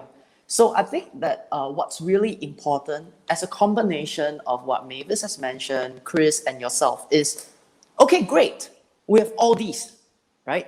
We have all these points. Now, the thing is, the major question is, so what? Does it stop you from living your life now and today? Because the fact that they stayed in your past, you didn't resolve them, and you are still today, it just proves one thing, that time keeps moving. And if it's really major enough to impact your livelihood, you would have resolved it. You wouldn't even be thinking about it. So that's how I would respond to what you think about today. Being in the moment is very important. And this is really the last point that I would want to have a happy coach to talk about. And that is when we encounter someone who has gone through a lot of adversities in a short time frame, like 2020. For instance, it might be retrenched, which is common, and then suffering from some mental health issues because while they are on their jobs, they are forced to release people. It takes a lot of pressure, right? So when you meet someone who has all these adversities packed into their bodies and mind, what would you do as an advice to them? I think sometimes the best thing to do in this kind of situation is just to be present. I think it has been mentioned by Mavis and a few others, Chris. Just being present and just listening, offer a listening ear to them, because sometimes people don't need you to offer solutions, but they just need a listening ear. Yeah, and that is very important, because I feel that in my earlier days as starting out as a coach, I tend to jump into the consulting or mentoring kind of role, because I do get a little impatient sometimes, but I've learned in the past 1 year or so that patience is really important. And being present is also equally important, the two P's, being patient and being present. And I feel sometimes people just need us to be present, just need us to offer that that listening ear for them to release. And sometimes we don't have to come out with solutions. They'll just talk through it, and then maybe the solutions is already inside. They just need to discover, they just need to unload and unwind. So just to backtrack a little on what Paul has mentioned about today, and I fully agree. But Aldric, you're right as well, because today is really an accumulation of all our yesterday. So it is difficult to just ignore and pretend that nothing has happened. But I like what Paul has mentioned. It's actually a technique we call reframing in NLP. We call reframing. So we help, we help people to reframe by asking the right questions instead of asking. I think how are you is a bit too cliche. I think all of us here, we can start by asking people next time, instead of how are you doing, it'll be what's the best thing that's happened to you this morning or just in the past 30 minutes. And then it gets them to focus on where they are right now and what is the positive thing that they can get out of it. Yeah, that's one thing, reframing, asking powerful questions. And the next thing is to give them options. So as a coach, usually I help my coaches see the options. I think maybe can touch on a little bit on that. So we ask them, what options do you have, or what positive meaning do you get out of this? So all these are very NLP stuff, but you can learn it as well and you can practice it immediately. So just to summarize, first thing, I'll be present. I'll offer them a listening ear, just let them to vent out and go through everything. And sometimes they already have the solutions. But if they don't have, then I'll help them to reframe, and I'll help them to see the positive thing that they can get out of every difficult trial. I think, Aldric, you mentioned something, that what doesn't break us will make us stronger. And this is something I firmly believe in moving forward. Yeah. So this is how I'll handle someone in that situation. And I think that is a very reframing is a very brilliant way of like rejigging the way we think about things, because in truth, there is no one correct solution unless we are dealing with natural laws of maths and science. Beyond that, everything is a matter of perspective and finding our way. And in truth, what works for you, Yuantai, may not work for me, but it doesn't mean that the both of us are not prosperous. So I think that is the greatest takeaway that I have from what you mentioned. And before we close, of course, we have to have Jenifer to say a little something, and I want to contextualize it because Jenifer is very in the moment. She's very happy. She's very in the moment. If she's unhappy, she'll show it. So if you are, Jenifer, if you are beset with an event of adversity like now, how would you handle it emotionally before we close? I think, first of all, I would say in the moment, I always think about something happy. If it's right in the moment, then I have to bring my emotions immediately under control. I need to think about something good, positive, pure, happy, something good. If I have time to think about it, then I stand on what I know to be true. That's, I guess you would call that faith. Whatever I know to be the truth, no matter how I feel, I'm going to stand on that until it proves truth. Oh, wow, that's really brief. Okay, so I guess what Jenifer really mentioned is... It's brief because I have children that are breaking down in the background. So go ahead, Today. Okay. Today. Yeah, that's... How do you deal with adversities today? One word, truth, but it's a capital T. So I think just rounding up this segment for today, what's really important when we deal with today is first we have to learn to accept it, because there's too many variables that is outside of our control. Breathe deep, accept it. We are still alive. We can solve it. The journey might be a little arduous, but we'll get there. And that's really the gist of the segment for today. I thank you, all my wonderful guests, for the energetic session. Thank you very much. And for all of the audience that's following our mega show, we have tomorrow coming. So join us and stay with us. Thank you, all of you. Thank you. Thank you. Thanks everybody.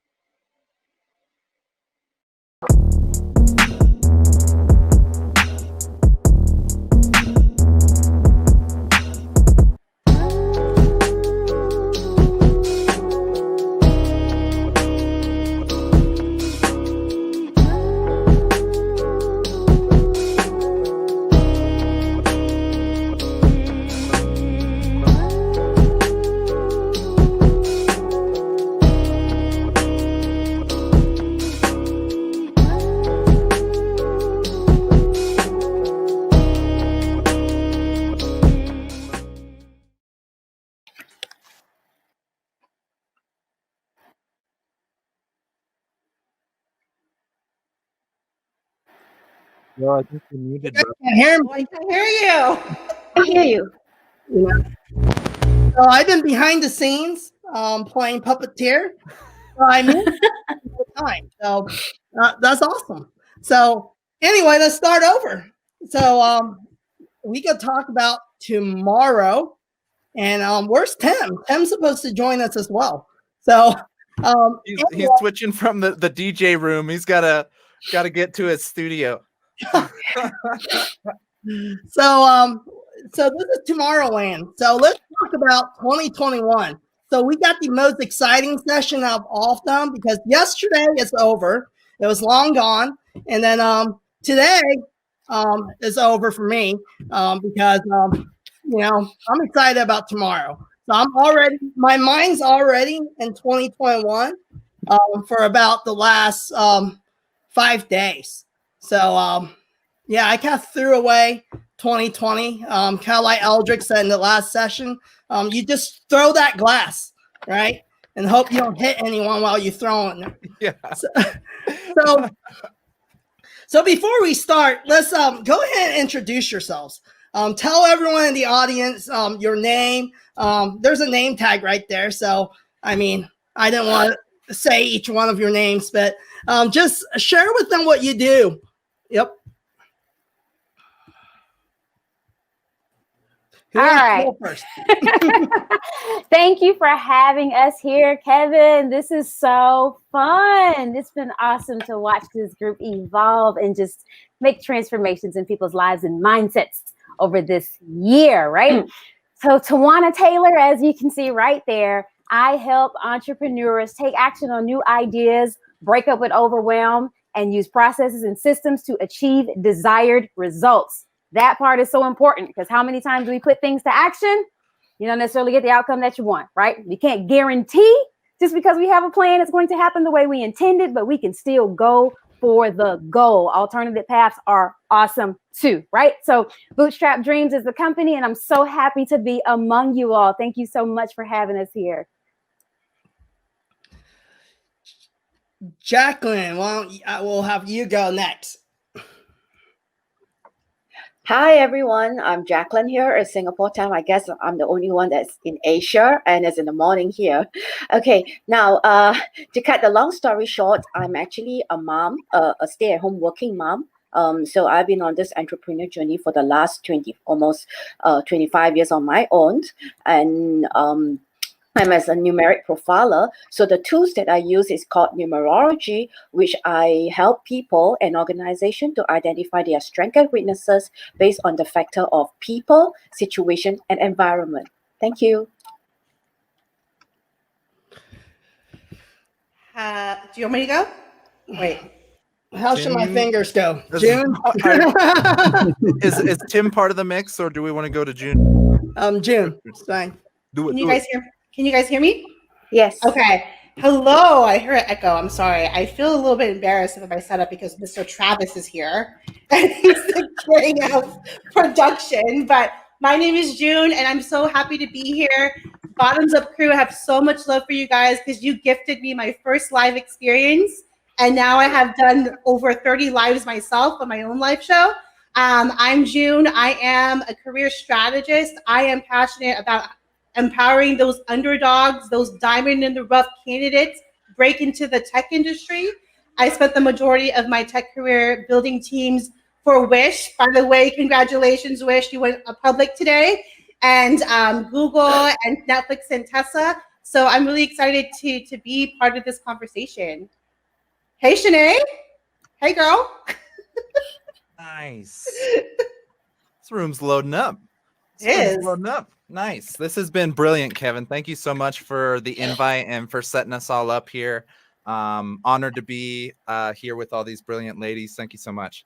This question's become more difficult to answer over time as I add more things. Mine won't be as nearly as tightened up as TaJuanna's was, but I've recently come to grips with the term super producer. That seems to work for me. It's way easier than explaining music producer, podcast producer, video producer, and now, as of this year, a live stream producer. So I'm rolling with it. It's apparently sticks out on LinkedIn, and I am the super producer. Welcome. Thank you so much. And thank you, Tim. I've been checking out each of those sets. I love that they were themed to each session. Nice little artistic touch, man. Brilliant. Wait till you see the future. The future, I'm going to be pretty darn turned up. So the future is going to be a little wild. If you guys wanted to see what I do on TikTok, you're going to see it right now. Timothy, is that when you play my C-pop? I could. I didn't have it on this playlist, but I could. The future, man. K-pop, C-pop, J-pop. Yeah, it's the future. It's the future. I like C-pop, Kevin. I can resonate that with you. Woo! So who's your favorite artist? The C-pop. I liked. There's a few for the guys. I like Jackie Chen. Okay. Right. Awesome. For the ladies, I like 𝑱𝑒𝑖𝑰𝑹 as well as Sandy Lam. Okay, good stuff. So got some C-pop going here. So, well, when we talk about the future, I think all of us here in this group, we're here on LinkedIn. We're on other social platforms, such as I know Travis is on Twitch, and June, you're on TikTok. And so let's talk about that a little bit. Let's talk about personal brand today, because personal brand is becoming more and more important and more relevant than ever before, because it's not just about a company's brand. It's just not just about Nike, right? It's about LeBron and everyone else that's on there, right? It's about Mahomie. I'm in Kansas City, guys. We're going to win the Super Bowl. But I want to hear it from you guys. How important is this personal brand stuff that you hear all these coaches, consultants, marketing gurus, digital marketers, personal brand, personal brand, personal brand? How important is it for the future, for tomorrow? First question. I think it's massive. I was kind of on a jaded category prior to this year, where LinkedIn and personal branding kind of saved my booty. So I have converted and seen the light. I think we've reached a point where we all have a personal brand, whether you have a strategy or a signature logo or anything attached to it. It's your reputation. And for a long while, I neglected the digital version of that, and finally got sick of Gary Vee yelling, saying we should post on LinkedIn, get on, and like all of last year, all of 2019, it was like almost annoying. So this year I finally did it, hopped in, and I'm so grateful I did. Such a brilliant community here. And the people I've met this year, I think it's just way different than if anything you could do through a company or through job applications or through anything else. Like just true, genuine relationships are an absolute game changer for when a pandemic comes to town or something crazy like that. It really just gives you so much more stability and options and opportunities to kind of shake through the storm or shake off the storm as it comes. So I've previously, hated hearing it, but I'm all for it now, and it's absolutely vital moving forward. That's awesome. Yeah. totally in alignment with Travis on that. You know, prior to, depending on the generation you come from, right? You have to have this company appeal and whatnot.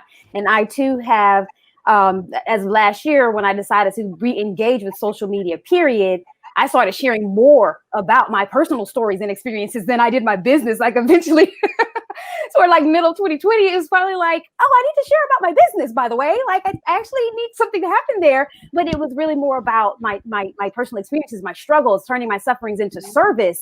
And I've always had the premise that who I am personally and who I am professionally aren't really all that isolated. So why then in my business is there this pressure, if you will, to compartmentalize or isolate these two components? I don't have to do that, particularly not when you have the autonomy as your own entity. So that has been liberating. And I find that, like Travis said, that people want to engage with you. They want to work with you. They want to collaborate. They choose you because they can relate to the person, not just what you're offering. Nothing new under the sun. Right? Somebody somewhere in the world, you just haven't found them yet, but somebody somewhere in the world may be offering what you have to offer, but there's something about you that helps them say, that is my person. That is my service. They're going to get me to the transformation. So personal brand is super significant. Yeah, I want to add to that. And TaJuanna, you just you struck a chord when you were speaking about the struggle. That's something that I've shared through my journey here on LinkedIn. I got laid off in April. I didn't go into this pandemic thinking I was going to start a business. The majority of my experience using LinkedIn was just promoting the companies I was working for. Never even talked about what value I can bring and share my story. And then bam, I got laid off. Who am I? Who am I without these companies, right? And then I've always wanted to create content, never thought about doing it on LinkedIn. LinkedIn can definitely be intimidating, but at the end of the day, companies hire people and not robots. And from a recruiting perspective, if you have a strong personal brand as a job seeker, companies are going to want to hire you, because if that person has great influence on LinkedIn or social media, that's empowering the companies that they're employed with. So I'm just touching on that. I think it's really important from a job seeker perspective that you should always continue to build your brand, even if you're employed. And I always recommend always have a side hustle and have multiple streams of income. TaJuanna's like this, because you don't know. Like I'm in living proof. Like now I'm realizing, damn, like I should have started this coaching business back 2 years ago. But I had to start from scratch. But I think it's really important for everyone tuning in today to understand the importance of personal branding and then, sharing your story, because people gravitate toward your stories and your energy. Jacqueline. Oh, okay. Right. I was just hearing the three of you, and I think these are all very, very good shares. And I learned quite a number of tips from all of you. Personally, because I have been out of the corporate world for quite a while, and I've been on my own for the last 20 years and being a mom. So I guess that is my personal journey, my personal story. And due to my life cycle, I was in a depression. So I thought I wanted to use a tool to help others who were like me back then in the depression to be out of that situation. So I got into the use of the tool called numeric profiling. And I thought that was really amazing, because not only it has transformed me, but it has allowed me to go on the journey, the path to impact and help more people to be aware of who they are. So I guess for me, personal branding, as what Kevin has mentioned earlier for tomorrow's team, is about the combination of your skills and experiences plus the expertise that you have gained, and combine it to create that niche for yourself. See, there are many coaches out there, right? Everyone can be the same or do similar thing, be it a business coach, a life coach, or whatever you're doing. But I realized that there's not many people do what I do as a number coach. I used to call myself the number coach. So that is actually about not finding you the job, is what June is good at, or about project management, what TaJuanna is good at, but it's about identifying with yourself. A lot of us are so focused on other people, but we lost ourselves. But not knowing who we are, we lost Yesterday I was actually just a short story. I was seeing someone, and she has, for the last 34 years of her life, she has no clue what she's good at. When I just throw her a question, what do you think is your strength? She can't even say something. I just say, okay, just give me one. All right. She's okay. I have funny ideas. I say, well, that means you're creative. So build on that, and that will be your strength. And I help people to identify that in their own without knowing what have actually impacted them for the journey of tomorrow. That's awesome. It's so true. Tim, while you're here, I know you wrote this book, right? The Business of Time. You're one of our host DJ core members. And I know you've been on this path of personal branding and to focus on personal branding. And it kind of goes along with what TaJuanna, Jacqueline, June, Travis has said. You've been using your personal brand and creating different product angles. So tell the audience about that a little bit. Well, I think, the important thing, and we talked about this actually on our last episode of Bottoms Up Perspective. So shameless plug, but go catch the last episode, right? But we talked about this on the last episode, which is, if you're going to create a personal brand on any social media platform, you should have a vision for it. We don't, to create a personal brand and not have something to sell or some purpose behind it is a waste of time, to be perfectly honest. It is. So you kind of should, before you create a personal brand, think about what's next. What do I want to accomplish out of it? When I started this year, I knew I'd be writing a book. I knew I wanted to DJ. I knew I wanted to sell clothing. So all of these things went into me starting my personal brand. It wasn't just about, hey, I'm going to get on LinkedIn and just talk because that's what I'm going to do. No, I had a plan going into this year. And the only reason I got on social media was to promote myself. So, honestly, I'm the type of person, you guys can tell I'm very direct. I don't pull any punches. I'm not going to be like, oh yeah, I'm just here for fun and friends. No, I'm here to freaking make money. That's it, right? I make friends along the way, but I'm here to make money. If I can't make money, I can't feed my daughter. If I can't feed my daughter, I'm going to be unhappy in life. I'm unhappy in life. Everybody around me is miserable too. It's that simple. So, if you have if you're going to create a personal brand, have a plan behind it, whatever it is, even if it is just to network and make friends and try to build relationships that are going to help you in your business, or, say the bottom falls out and you lose your job like so many people have. At least a whole bunch of people who maybe can help you get a job. So I think that's, if you're asking me my opinion about it, that's what I would say. And I think with the personal brand, right, it's something you can take with you. It doesn't go anywhere. You're not tied to some brand name, a company you're working for, like June said. It's unique to you. And the worst thing I think a lot of people do is with personal branding is they try to be someone else, and I think the future lies in being you. I think it's more important than ever to be authentic.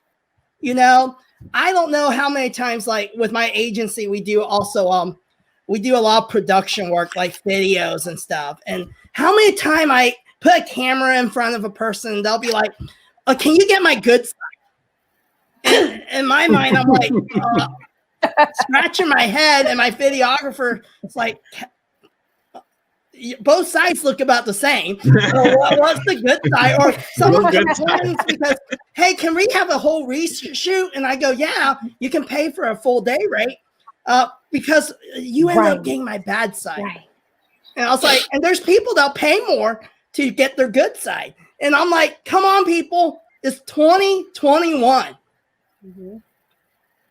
Be proud of who you are and take pride in yourself.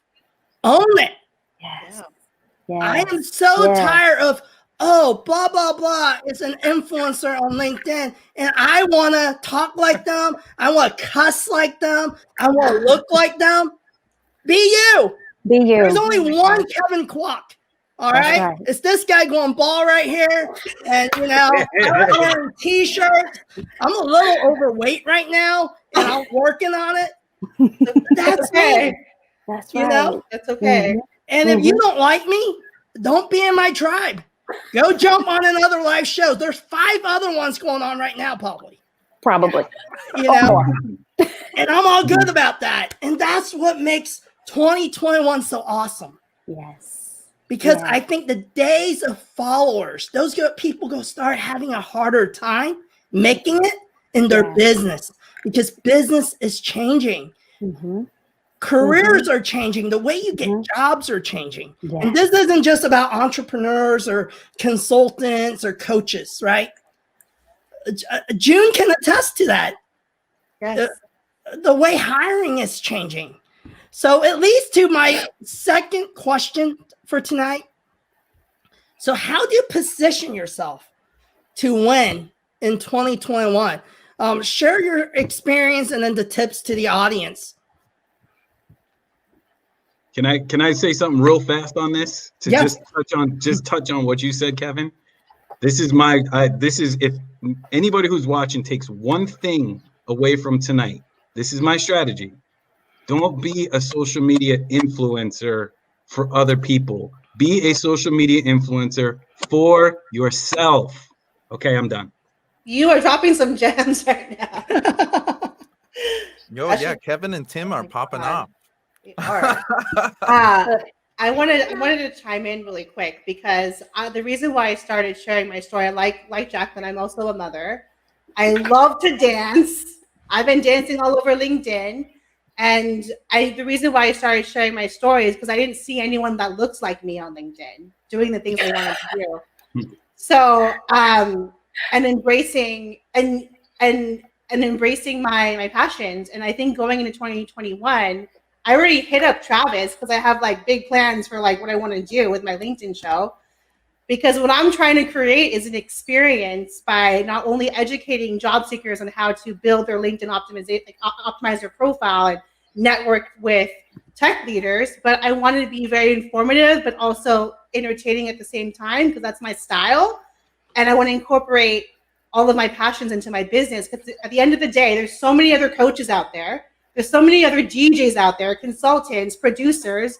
But what you really need to go into 2021 is being true to who you are, because at the end of the day, that is going to make you unique and stand out, and just continue building on that. And I think the biggest thing, what I've learned from this year, is being experimental. So go into 2021. Yes. Go into 2021, experiment, take risks, because that's how you are going to grow, and fail even more, because that's how you're going to be more resilient. That's it. Oh, Amen. I love that. You just sparked a fire, right? So it's like, here's the project management hat going on with that. So be yourself, be authentic. But listen, people, we cannot execute an idea, but we can execute a decision, right? So once you have identified, right, you have that great extraordinary idea. Now decide, have the audacity to choose where you're going to start. Take imperfect action. Remember, a plan is not a guarantee, but it's a roadmap, right? When you get out in the day, wherever it is that you are, and you're allowed to go, if you aren't completely locked down, and you decide I'm going to go to the store and get X, Y, and Z at X, Y, and Z store, if there is a detour and you're not 20 miles out from the store, you usually don't turn around and go home. You find a way to the store, or you find another store that's going to provide what you need. That's the same thing you can do with your vision in 2021. Like Tim said, have a vision, identify what your purpose is behind it, right? Have something that you are selling, you are offering. We are all in the business of sales. Whether you are a product, whether you are a service, whether you are in ministry, whether you are in community, whether you are a parent, we are all in the business of sale. Even if you are an employee, do not be tricked. Do not be tricked. Yes, please. That you are not selling yourself as the ideal candidate. Know your worth, identify what makes you you, and go forward. Take the next natural step and do the thing in only the way that you can do. There's freedom in boundaries, right? So define, I teach people the done formula. Define, if you haven't defined it, if you define it, make a decision, decide. That D can be defined or decide. Own it. Show up. A wish listen, keep wishing. But if you want something to happen, take the next natural step. Own what it takes to make it happen. Nurture that decision. Nurture that ownership. Don't just be like, yeah, I'm going to do this. I'm going to go live in 2021. and then you never plug in. You don't apply for LinkedIn Live. You don't go live with Instagram. You don't do like, right? We all have that little bit of anxiety. I get nervous every time I go live, but I do it anyway. And I'm trying to do it more and more and more by just popping in random places until I decide to put a strategy to it, right? And say, catch me every Tuesday with Tuesdays with TaJuanna in the Facebook group, right? Nurture that decision and then execute it. Put a plan to action. Back it up by putting that decision to a calendar so that you effectively accomplish what you intended. Get it done, people. Get it done. 2021, it's coming, whether you want to or not, right? Love it. Love it. Oh my God. All right, shameless plug. What TaJuanna said about everybody being sales is part of a chapter of my book. So just saying. Are we gonna throw discount codes? Yeah, maybe. It's freaking $9.99. Spend the money. I saw your book. I saw your book, team. I saw your book from Aldric and Jeremey. We met up, and I have a glance of your copy, and I browsed through. I thought it was quite very useful, you know, a booklet, but thin enough, but impactful with all the information. So I would encourage you guys to go ahead and purchase it. It's only $9.99. Thank you. Yeah, I made it a short read, but I made it right to the dang point, and that was exactly how I wanted it. So, all right, sorry. Yeah, carry on, everybody. I'm sorry. No worries. I mean, I don't want to jump in after that monologue she just dropped was fire. But what I did have to say was really honestly a perfect combination of what June and TaJuanna were just dropping, and really something that helped me succeed this year, and was this concept of structured flexibility. So have your primary go-to things, the stuff that moves the needle, your sales, your outbound, etc. But have somewhere in either your creative flow or your personal life or anything, have these areas that are designed to be intentionally flexible or experimental. That is a huge piece going into 2021 that you can really utilize and have that structure in your life. But 20% of it is organized experimenting or intentional experimenting. And you can combine that with something else that I think is going to be super valuable moving forward, knowing your content communication style. Very similar to like your fashion or your physical style. Exactly. And this loops back to what you were saying, Kevin. You can't duplicate other people's strategies. So I came in hot on LinkedIn in January, 100% copying Lewis Howes and Gary Vaynerchuk, like 100%. And I was like, oh, why isn't this working? Like, oh my God. But I continuously experimented. I went from the text post to longer multimedia. I tried the videos and eventually found sliders and live streaming. Like those two media formats they fit my communication style the same way you find a shirt or a hat or an accessory that just like fits your style. You can't expect to wear somebody else's clothes and then wonder why like it doesn't feel right. So the same thing happens with content, all of that. So yeah, continuously experimenting, always follow the numbers.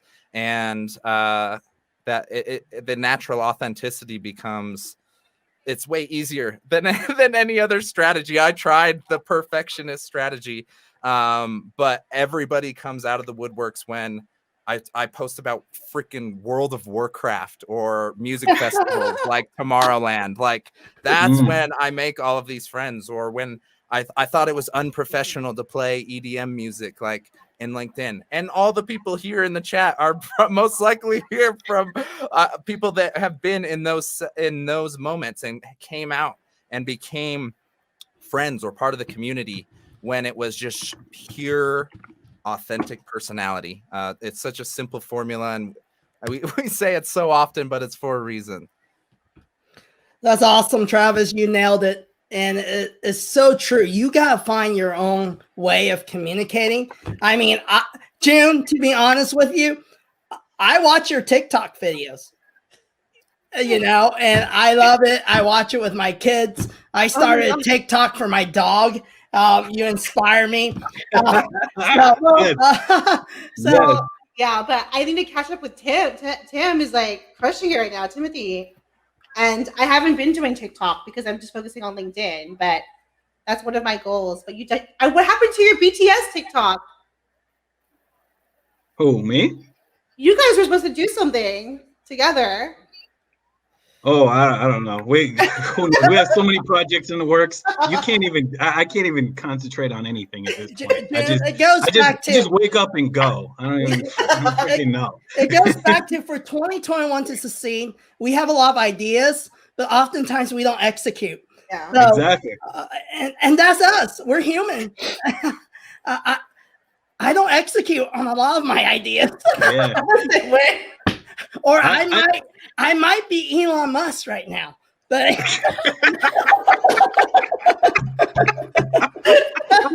oh my god. No, the thing is, see, I execute on a lot of stuff, but like it's very pointed. So like right now the focus is obviously on my DJing, and you know, that's, if you guys want to see like that regularly, it's every Thursday night on TikTok, and that's where my focus is. So, you know, we didn't do a BTS, but trust me, my projects are being worked on as we go. Yes. Ooh, and we got Jake Shirk here. Jake Shirk is Mr. Original. He's probably the last person I had actual coffee with prior to the lockdown.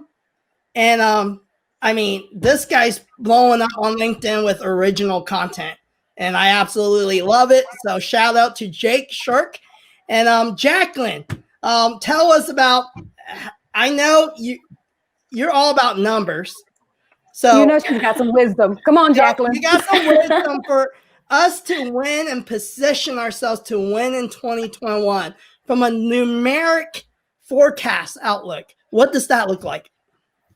Okay, to go forward for 2021, let's look back for this year, because there's just 2 more weeks before we close the chapter for 2020.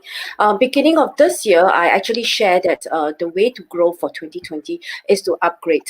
Just like the segment I heard earlier on, I think for Paul, right? Is it Paul? Yeah, Paul talk about he has his physical keynote being cancelled. But hey, look, he's able to adapt and he learned.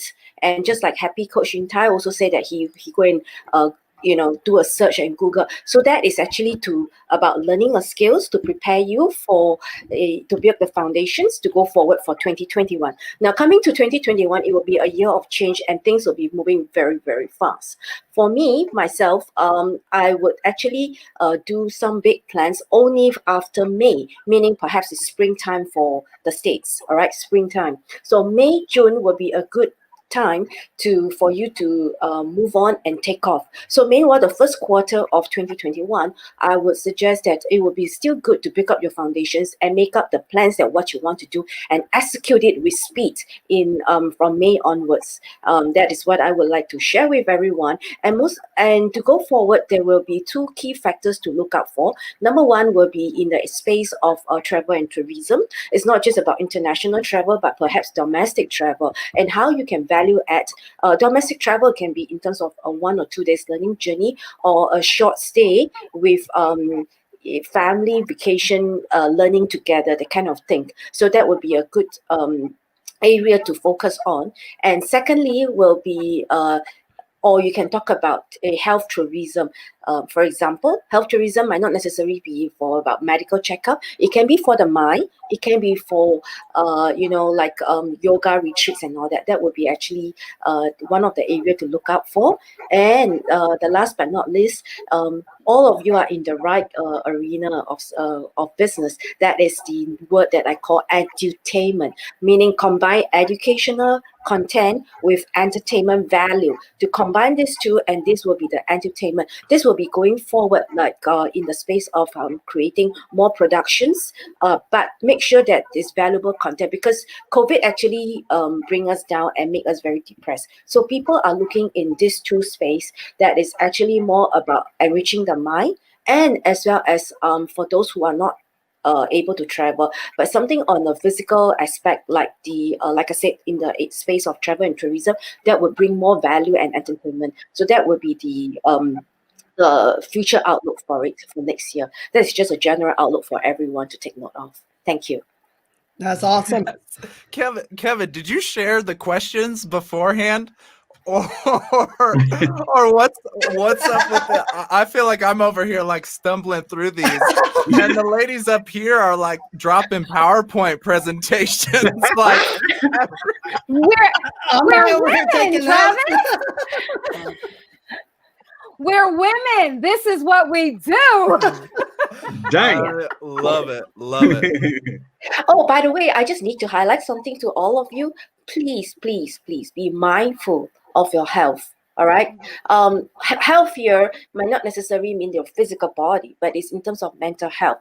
Also, be very careful in the space that you're going to. For example, I mean, of course, every one of us want to be happy and positive, but sometimes don't let what you do not know, the negative or the uncharted water ahead, right, dwell on you to set you back. So instead of going forward, you're moving backwards. So don't do that, because next year is a year of change, and it will impact all of us because it's a universal number. So I hope that it will bless all of you for the good year. And this is great because it leads up to, right, I think in 2021 and beyond, just because of this pandemic, right? This hasn't happened since the Spanish flu, right? I think it's going to change the workplace. Like I hear a lot, oh, the vaccine's here. We're going to go back to the normal, right? I think it's going to be a new normal because the way even employees and employers look at the workspace is changing, right? All of a sudden, Kevin Kwok realizes, hey, I have brick and mortar that I pay rent for a lot in downtown Kansas City. And I miss so much of my kids' lives because I would drive, an hour commute there, an hour back. And I miss a lot of times dinner, activities and different things. And I think a lot of things will change because all of a sudden people are valuing time, and especially when the reality is there are people dying. And all of a sudden, those things matter. We don't realize it until things start happening. When you lose a loved one and it hits close to home, it matters, right? And it changes our perspective. And when we talk about bottoms up perspective, when we started the show, we wanted to, it's not just about an influencer's perspective, but everyday people on a journey, no matter where you're at, right? The person in India, the person in Hong Kong, and the person in the US, in Africa, we all have different perspectives. We have different surroundings. And that matters. And we need to get out in 2021 and stop looking in your little circle. The pandemic show us this isn't a U.S. issue. It's a global issue. It's not a political issue. It's a virus. And it's so important, I think, for tomorrow. We have to look at things as a bigger picture. I grew up, in a foreign land called the U.S. Okay? I moved here from Hong Kong, which is now China, okay, when I was 6. And I was and I moved to the Midwest, I look different, I sound different, I think different. But I didn't embrace that till later on in my life, right? But it's so important to understand there's so many more people out there than your little circle, your surroundings. And when we talk about marketing, business, it's a global economy beyond 2021. And it's happening right now, today, And it doesn't matter if you like it or not. It's a global workplace, right? Right now, Jacqueline, she's thousands of miles away in Singapore. And she's on our virtual show. TaJuanna, Travis, June, Timothy, we're in different areas of the U.S.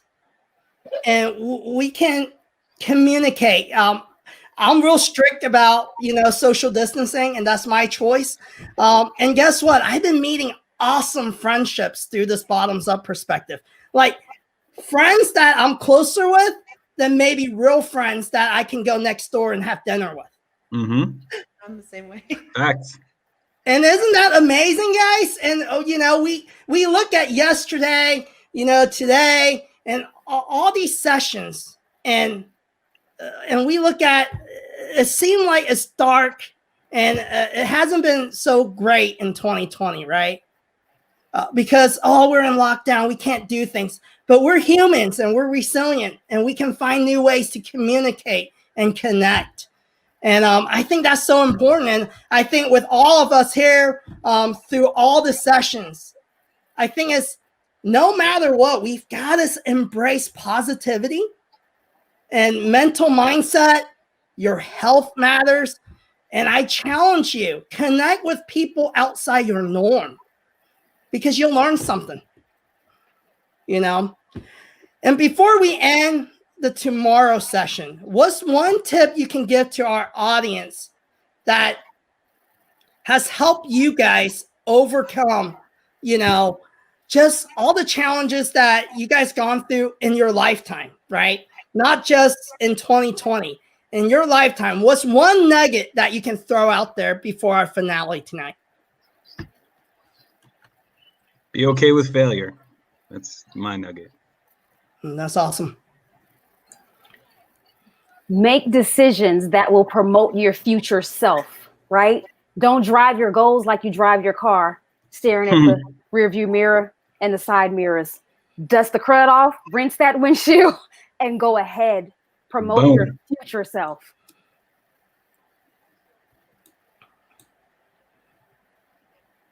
I'll go next, I guess. I think it's really important to build community. When I lost my job, I was experiencing some really bad depression and anxiety, but because of the community here on LinkedIn, it's definitely helped me build relationships all over the world. So if you're looking to start a new business or an idea, connect with people that are successful in that industry, in that position, and learn from them. Don't be afraid to ask for help. This community has been nothing but so supportive on my journey, and I just want to say thank you to everyone for supporting me and having this opportunity to go live again with the Bottoms Up crew. It's just been amazing. So ask for help, build community. Boom. That's awesome. Oh, okay, that's me. Okay, for me, I think what I have actually appreciated is that to find your strength, to build that uniqueness in you. All right, find your strength that build that uniqueness in you, that create that niche, that no one can be you or copy you or follow you, but yet you can impact the majority and the masses to make that impact change. That's awesome. And Travis? I think so. Mine is in a very similar vein as TaJuanna's.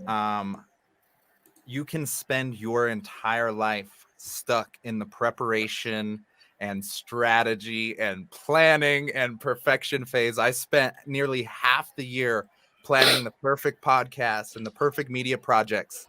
You want to know which ones did the best?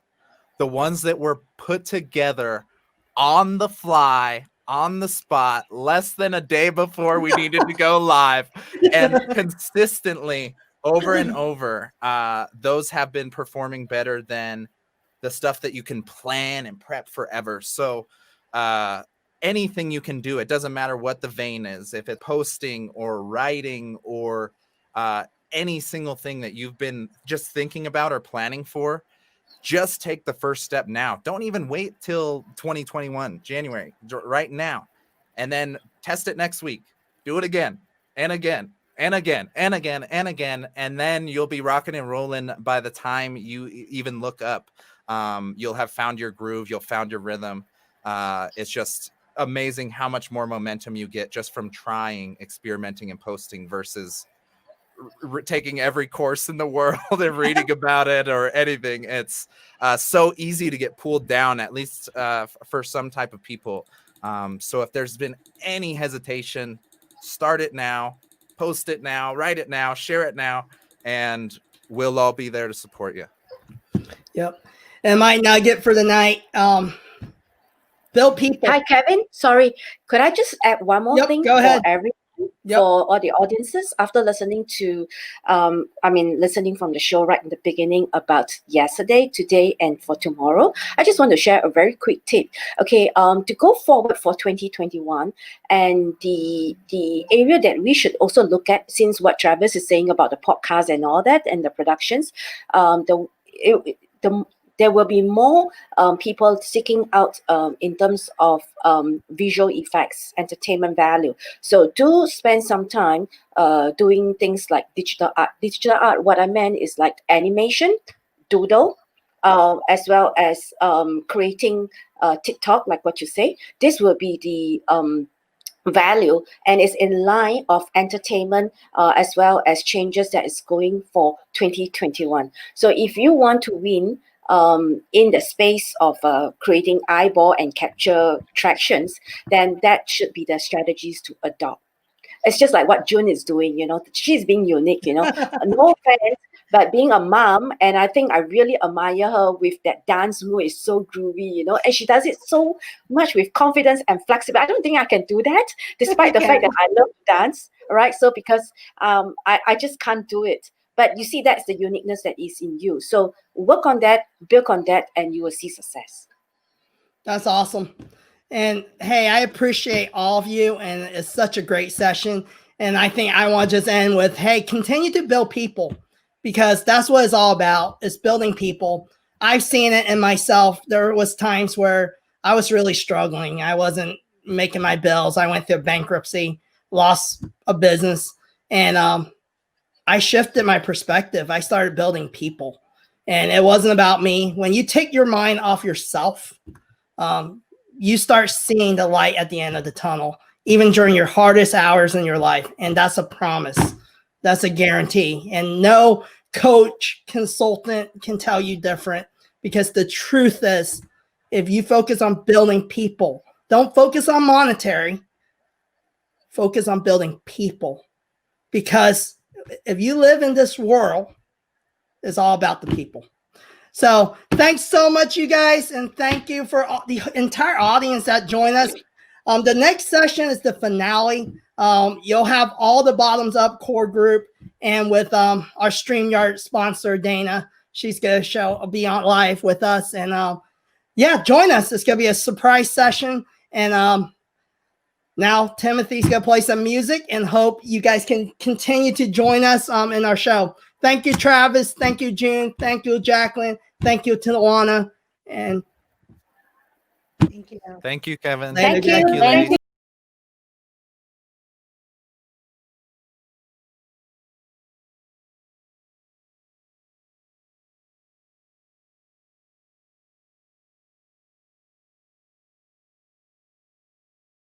So it's about 8:59 p.m. here in the U.S.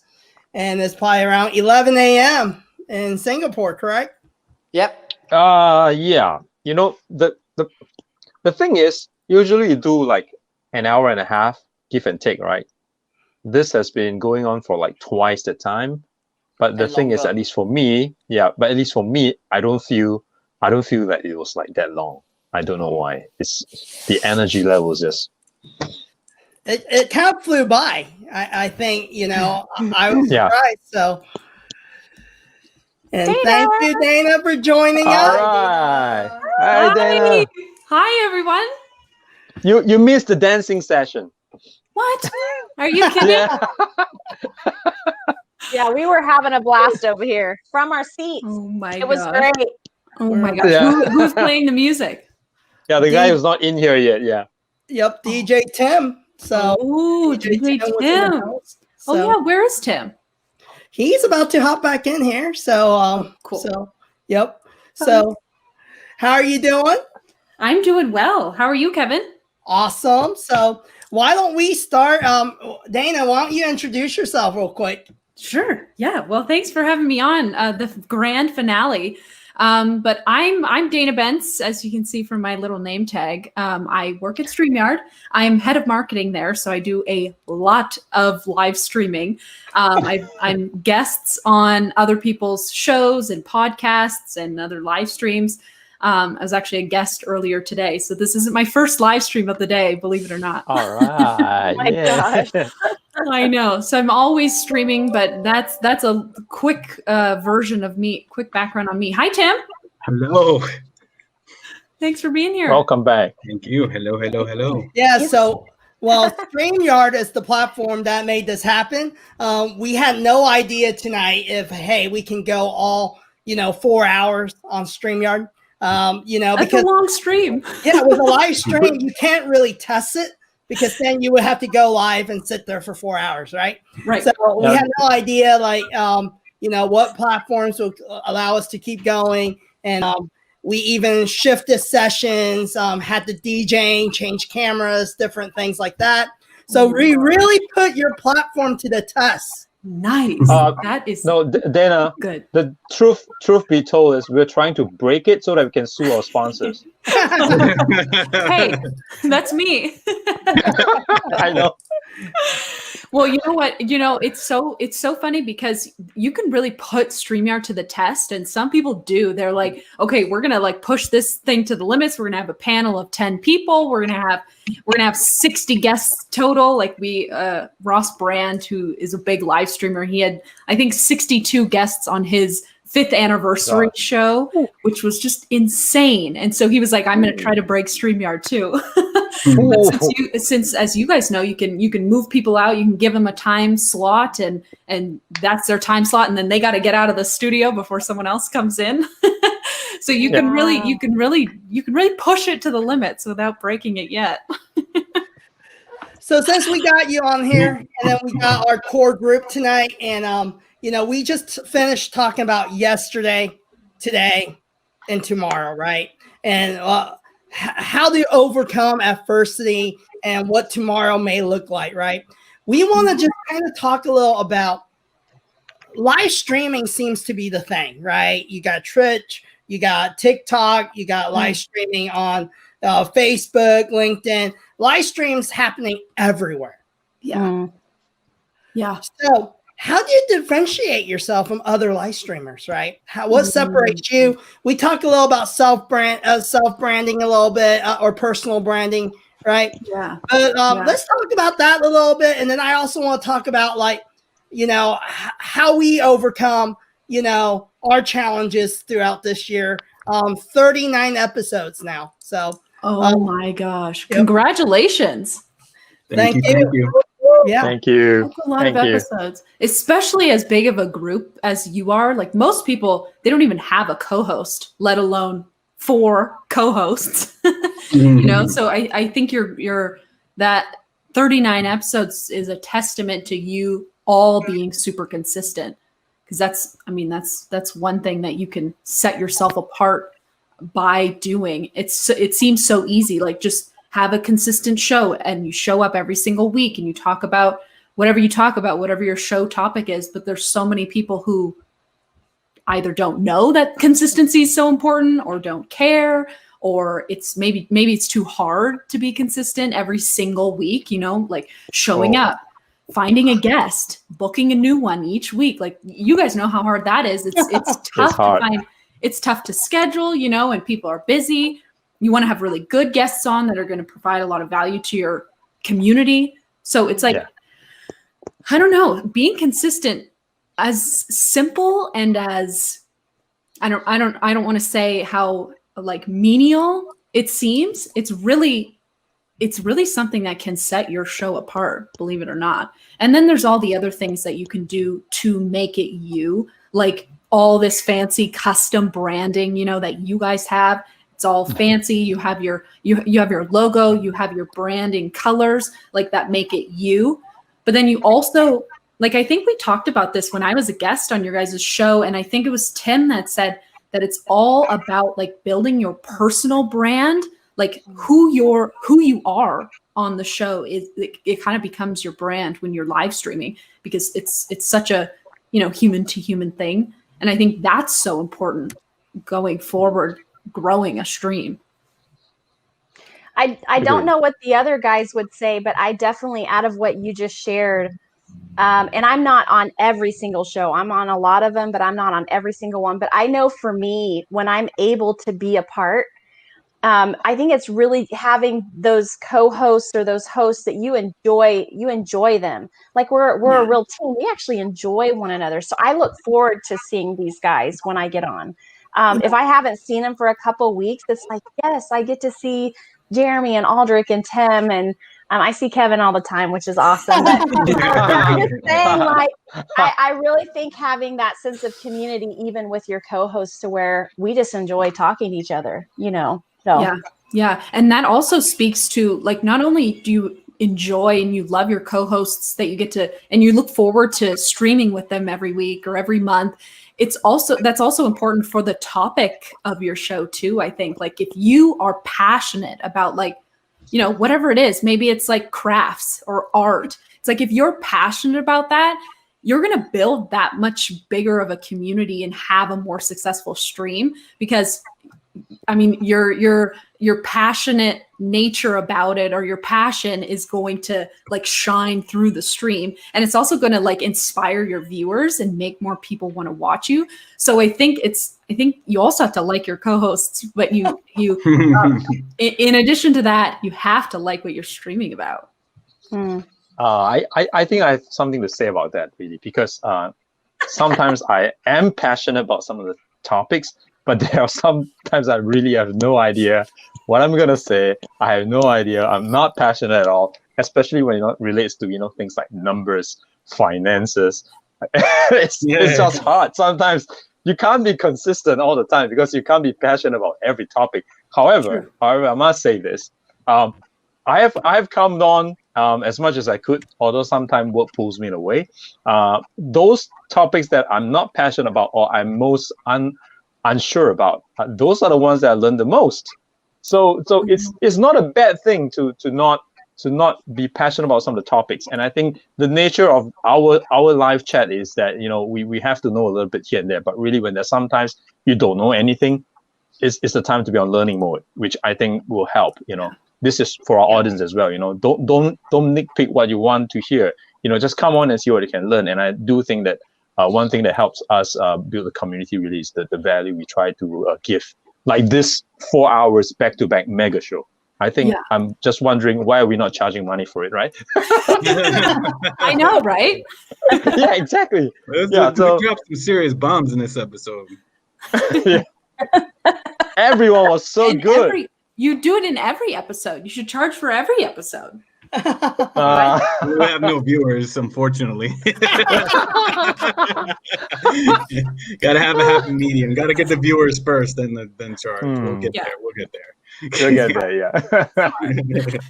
And I think that's so key, though. I think is nurturing and engaging with your community. And I think a lot of people go live, just like you said, Dana, but they're not consistent. One. And then there's no really, they don't have an established goal, right? There has to be a goal. Like for us, it's really, we have this theme where East meets West. Is a little different. We're all from different parts of the US or the world, and we have a global perspective on topics. And for us, it's about connecting with people, right? Sharing our value as everyday folks. We're not like saying, hey, we're an influencer with, 20K followers, because I can care less, because it's not what it's all about. And I think too many times people focus on, influencer, this person has a lot of viewership, blah, blah, blah. It draws revenue. But at the end of the day, you know what brings revenue? When you can deliver value. If there's no value, it doesn't matter if you're selling software. If StreamYard can't bring value, I'm not going to subscribe to it, and I can care less. Right. And that's just the truth, right? Right. But it brings value because, hey, it makes my live streaming a lot easier. Yep. I don't need my production team there every day. My videographers are off work right now. This is a Kevin side hustle. It's a fun project. They don't get paid for this stuff. So they're like, no way, I don't want to help you. But StreamYard allows like this one-man guy. I can click, click, click, click, and Yep. run a 4-hour live stream show. So there's Easy value. as that. And, Easy as that. and I think Yeah. it's the same thing with when we talk about live shows or social media content. It comes to like, can you bring value? What kind of value do you bring to the table? Right. You know? And your specific, what you bring to the table, I think you're so right that you're not the 100K influencer, but you're able to connect with the person who's not that. So you're not trying to appeal to the person who has 100,000 followers. You're trying to appeal to the people who are everyday people who want to hear about this global perspective on all these different topics. And I think that human aspect, or that ability to connect with all of you guys on that level, is what makes your show so different than anything out there that you see. And not to mention the global perspective part. Like, I don't think I have seen a show with as many different time zones as all of you are in. Yeah, That's awesome. it's crazy. And I've seen a lot of shows. Let me tell you. Oh, sure. We the thing that I do like about this, because Jeremy was talking about it a little bit earlier, is like on every episode, because there are 4 of us and 5 of us with Jen, but because there are 4 of us, like Jeremy said, if by chance the subject matter is maybe not your forte, well, somebody in the group probably knows a good amount about it. Right. And I think that's a really cool thing about our show, is that we can talk intelligently about most things because we have a lot of perspective. I mean, I know we're all at or over 40, so we got 120 or 160 years on this earth between us, right? Yeah. so I think true. we can talk intelligently about a lot of stuff that everyday people deal with every day. Yep. And sometimes I don't talk intelligently, I admit. I have to say, every time, it's funny with Jeremy, because every time he's like, oh, I'm not going to be good at this, he ends up dropping knowledge, like really good. Oh my God. Thank you. You're being Always kind. that. Thanks, Tim. And he sings intelligently. It was wonderful tonight. Oh, thank you. Yeah, Thank that singing you. was awesome. You had a That song singing was battle amazing. too? No, he He sung crushed in it. the first episode. Earlier today, the first segment. Yeah, It was, you can catch the recording. yesterday. I'll watch the replay. Okay. Yeah, watch the replay. He took the song yesterday and basically rewrote it about quarantine and all that we went through this last year. Yeah. No Yeah. way. Yeah. Oh, that's Well, awesome. this Watch year, the Go song. back and watch the beginning of the episodes. Right at the beginning is awesome. Deal. Awesome. Thank you. Oh my God. Will do. That's another thing. You guys always have so much fun. I remember when I was the guest, it was so much fun. You guys were you were so like welcoming and warm to me as the guest. Like, I felt like I fit right in as a co-host, as weird as that sounds. That's awesome. Well, we like it. That's what we tried to be. So Aw. Dana, I know you're on a lot of shows, right? So because I see you all the time going live. Yeah. So when did Same here. when did your life journey start? I love to hear this. Ooh. My live journey. So it started before StreamYard, before I got to StreamYard. The very first time I went live was in 2016 when I was a real estate agent. Awesome. And I, just with my phone, I just toured the house I was holding open. Realtors do open houses all day long. And so I just walked through the house and I was like talking about the house, and I like showed the view of the house, and I like walked through each bedroom, and I like just, talked a little bit about the house. And what I realized when I went live that very first time, I was just like, my friends were commenting. People were like, oh, I didn't know you were in real estate. Like, I didn't know you were doing this now. Like, this is very cool.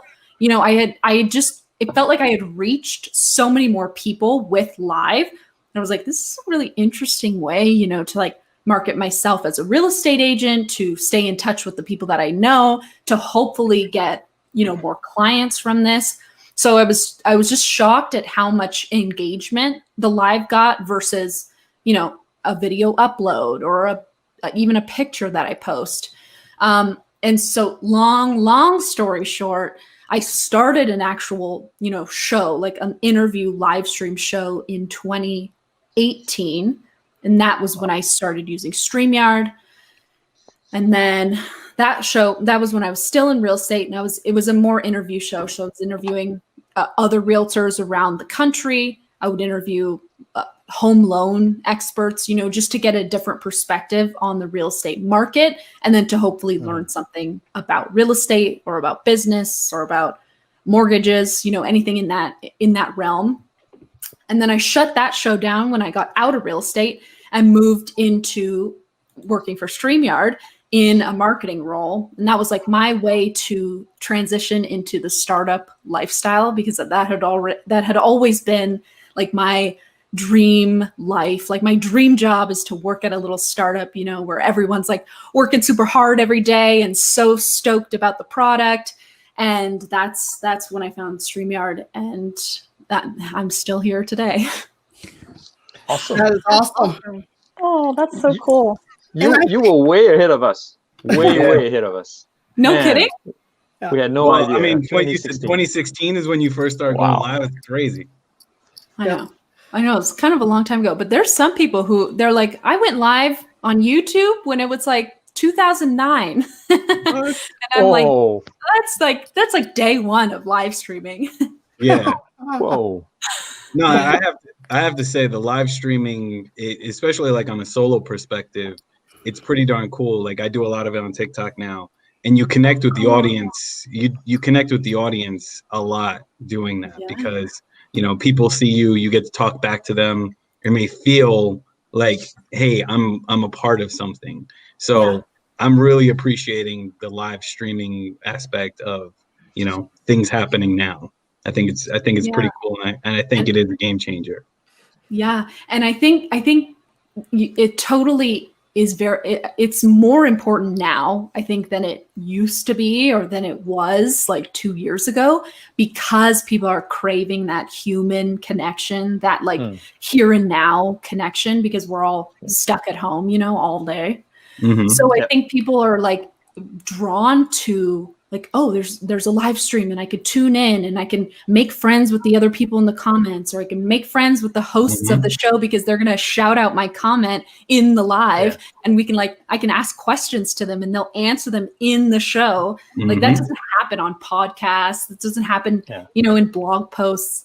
The only real time is like in a live stream. Yes. And it's huge. And I think people forget too, right? You can get really creative. Just like you said, you utilize it to sell real estate, right? Yeah. So many people focus on open houses like realtors, and they invest in baking cookies and doing all this stuff, right? Yeah. But like, to be honest, if I was looking for a home, I would love to just be able to see it in real time. And it saves me from having to go there, right? And people don't think about that. And I'm surprised how many realtors don't take advantage of that. In our neighborhood alone, right? In our suburban neighborhood in Kansas City, we have a lady that goes live and she sells clothes out of her basement, and she's killing it, right? No way. Like she's a boutique store out of her basement. And it's like, so there's ways to be interactive. Like tonight, we did a 4-hour event, right? It kind of changes the paradigm of like, you hear about like virtual conferences, but you can take it live where you're actually engaging with the audience, and people don't think about that. It really changes. Do we need to fly people for thousands of dollars out to conferences? Mm-hmm. Right. Like think about all that time you're saving by doing your conference online, and think about all the, like, not only all the time, all the money it takes for like flying every person out there. Like, you're so right. I think people, but before lockdown, before pandemic, it was like, we didn't really think it would be as good of an experience. But I think now with all these like great virtual event platforms and live streaming solutions, StreamYard, I think they've kind of like realized like, okay, like we can do just as cool of an event online as we can in person. Now we have to fix a few things. We have to, not everything in person can be done online, but we can have way more people show up to the event. We can make way more money at the event because, anyone around the globe can come to it. just like your show. Anyone can show up. But that's my worry as well, because I'm not going to get the chance to fly to US for a work convention and visit Kevin at the same time. That's out of the window for the short term. Right. That's why you need to start a side hustle so you can actually just buy the airline tickets and then quit your job. There you go. Good plan. Good thinking. Good thinking. I like that plan.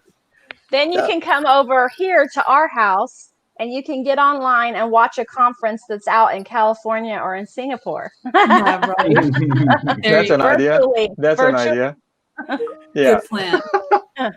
So Dana, so being in StreamYard, you know, you work these live stream things day in and day out. Yep. What is ahead? Can our audience get a little glimpse of, hey, what does the future look like for these platforms? So I can tell you I can tell you some things about what's ahead for StreamYard specifically. And then I can also tell you my guesses for other platforms or other solutions. So for StreamYard, we have a couple of things. The very next feature, the feature we're going to be releasing is for podcasters specifically to make the audio sound a lot better, and you can edit it. You're going to be able to have separate audio tracks so that you can edit each person's audio, which podcasters have been dying for this feature because it's something that you need to have, you know, especially when everyone's doing all these at-home interviews. It's like there's a fire truck going by and then someone's dog's barking. So you want to be able to edit all that stuff out and just have the interview. And right now on StreamYard, you can only have the full audio file and that's it. Like that's all you get. So you can't like mute someone and keep the other person's audio. So that feature is coming very soon. Cool. And then down the road, so we're kind of shifting our focus from, well, I don't know if we're shifting. I think we're adding a new focus, which is virtual event platforms. So we recently integrated with this company called 𝑬𝑰𝑭𝑬. And 𝑬𝑰𝑭𝑬 is one of tons of these virtual event platforms who needed a streaming solution. Like they needed a streaming tool because most of their consumers or most of their users would just use Zoom. And all you can do on Zoom, you know, is just a meeting with all your participants in boxes and like that's it. You can't add these fancy graphics unless you use third party, you know, like OBS or vMix or all this stuff. And it's like complicated and technical. And so these event companies, they came to us and they're like, can we just use your streaming tool? You know, can we have the studio and just put it on our site? So we're like, okay, like let's test this out. So now when you stream on 𝑬𝑰𝑭𝑬, the event company, and you start an event, you're using the StreamYard studio. So it's like powered by StreamYard to stream there. So we've added that like whole market to all our regular customers, which are just like Kevin, like you said, you're just one guy who can go live and add all his guests in and all his co-hosts, and you can add all the graphics. You can do it with one person, but now there's like this whole other market who needs StreamYard too. They're also, you know, like event companies they have very high tech users. Like they have these people who can run all this stuff, but why they want StreamYard and why they want this easy platform to use is for the guests. It's for all the panelists that they're inviting. They want that part to be easy. And since StreamYard, you just send the link to the guests and they just click and they're in. That's why they really wanted to integrate with us. So I think that's the next thing that you'll be seeing a lot more of in the next year or so. Yeah, because I think it's definitely about experiences, right? I think, you know, viewers are looking for experiences versus just, you know, engagement, right? I think the future, I think it's going to be more virtual rooms and being able to actually hop into different experiences while they're going live. So I like that. Yeah. I like that. Yeah, I'm excited. For what the future holds. I also think someone asked me on a recent live stream of like where I think the future of streaming is going, like live streaming specifically. And I've talked to a lot of people. Yeah, experiences. Totally. I've talked to a lot of smart people in the live streaming space. And who I think are right are the people who think that the way of social media is going more private versus public. Like what I mean by that is people want to be part of these communities, like a Facebook group that's like this closed community that you can become really, great friends with all these people. And now you're streaming into those people so you can have that real time interaction that we've been talking about. And I think that's kind of where these social media platforms are going towards. Like Facebook pages aren't getting as much reach or organic reach anymore. I think it's just because Facebook wants you to buy ads. And so they want you to need that reach by paying for the ads. But Facebook groups are still getting tons and tons of organic interactions. Like it's a lot more easy to have higher engagement in groups. So I have a feeling, I don't know this for sure because it's hard to go viral when you're just, when you just have a group. But I feel like people are going to put a lot more time in, and these small closed off communities are going to be more successful soon. Yeah. And there's already social media platforms that are up and coming that are focused in, just voice type, private platforms, yeah, they're up and coming that within the social media community that we're all talking about, right? There's a few platforms beyond even TikTok, and it's you jump into private groups to listen to different conversations and different things. And I mean, if people are creating them, then there must be a market, right? So we'll see. It's the exclusivity of it, I think, is the draw. You know what I mean? It's when people are drawn to like, hey, I'm part of something, and that something is not what everybody can have access to. It's something that, I got invited to somehow or something like that. So I that's really good. I think that's something to draw on and build on. Yeah. I think it's a good move to like make people join a wait list or like make it invite only, because then everyone's like, oh, I want to be a part of it. Like, how can I get in? It's kind of like high school. You're like leaving people out. It's exclusive. Yeah. Cool kids. Wish that I could be like the cool kids. So with our show, I think one of the things that has always been unique is the East and West perspective. Before we end tonight, I love to hear from Aldric and Jeremey, right? Because the East, the way they see social media is probably very different than the way in the US we engage, right? And there are platforms, there's WhatsApp, there's their version of TikTok and different things, right? What do you guys see, Aldric and Jeremey, from your perspective, as China's economy is definitely growing, and the Asian economy, we have a lot of people out there, and they're starting to jump on these platforms. What are you guys seeing? What's trending out there, and what's the future look like out in the East? Because I'm sure a lot of our audience, they might do business with the East. What does that look like? Audrey, want to go first? Jeremey? I'll do it. It's just so sweet. I like to talk a lot about China, right? And I've always been observing trends in China only because I spent 9 years there.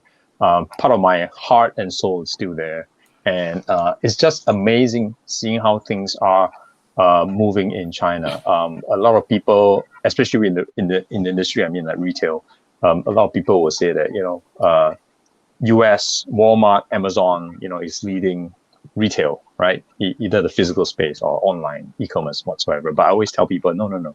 The US, the West is no longer leading in terms of retail. Take a look at Alibaba, take a look at what they're doing with the Hema stores. So that's one indicator, at least to me, right? Object all you want. In my view, I think the East is finally rising, leading in some aspects.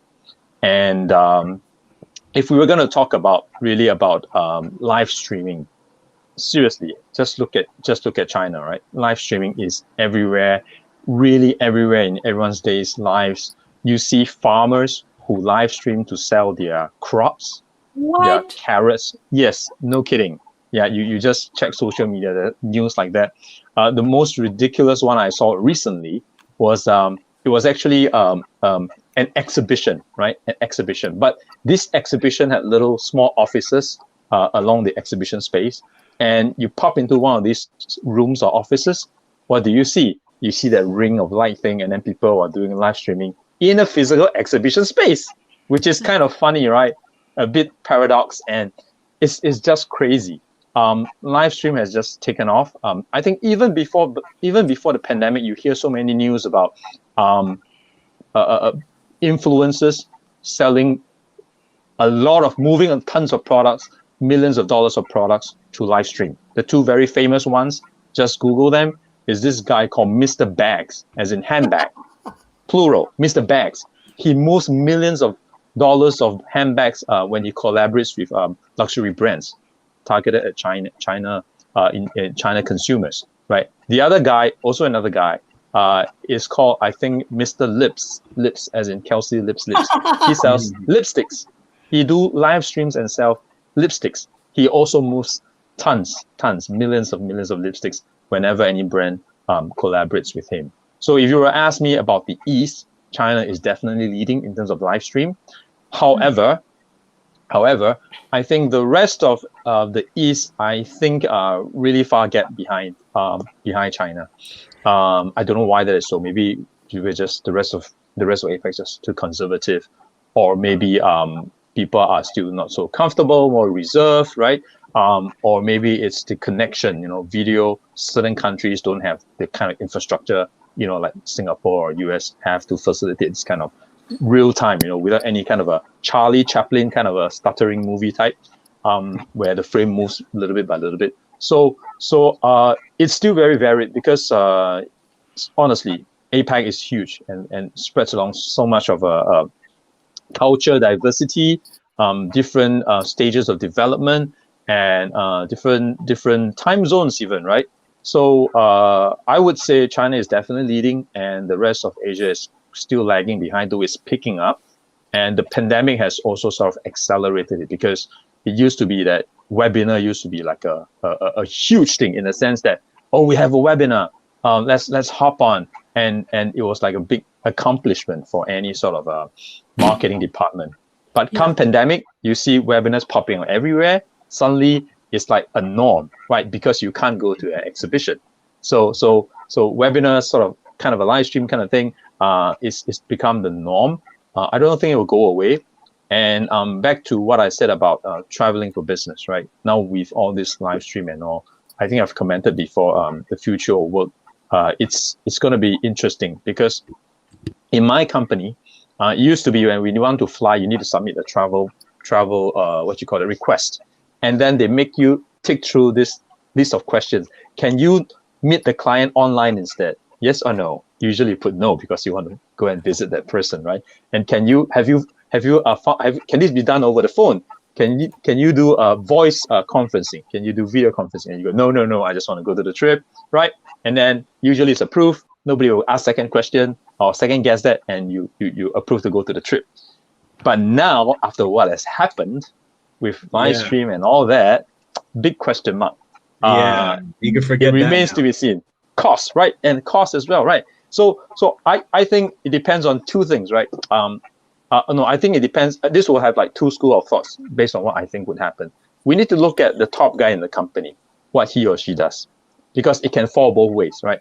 The conservative CEO would say that, no, we're just going to stick to what we've been doing during this pandemic period.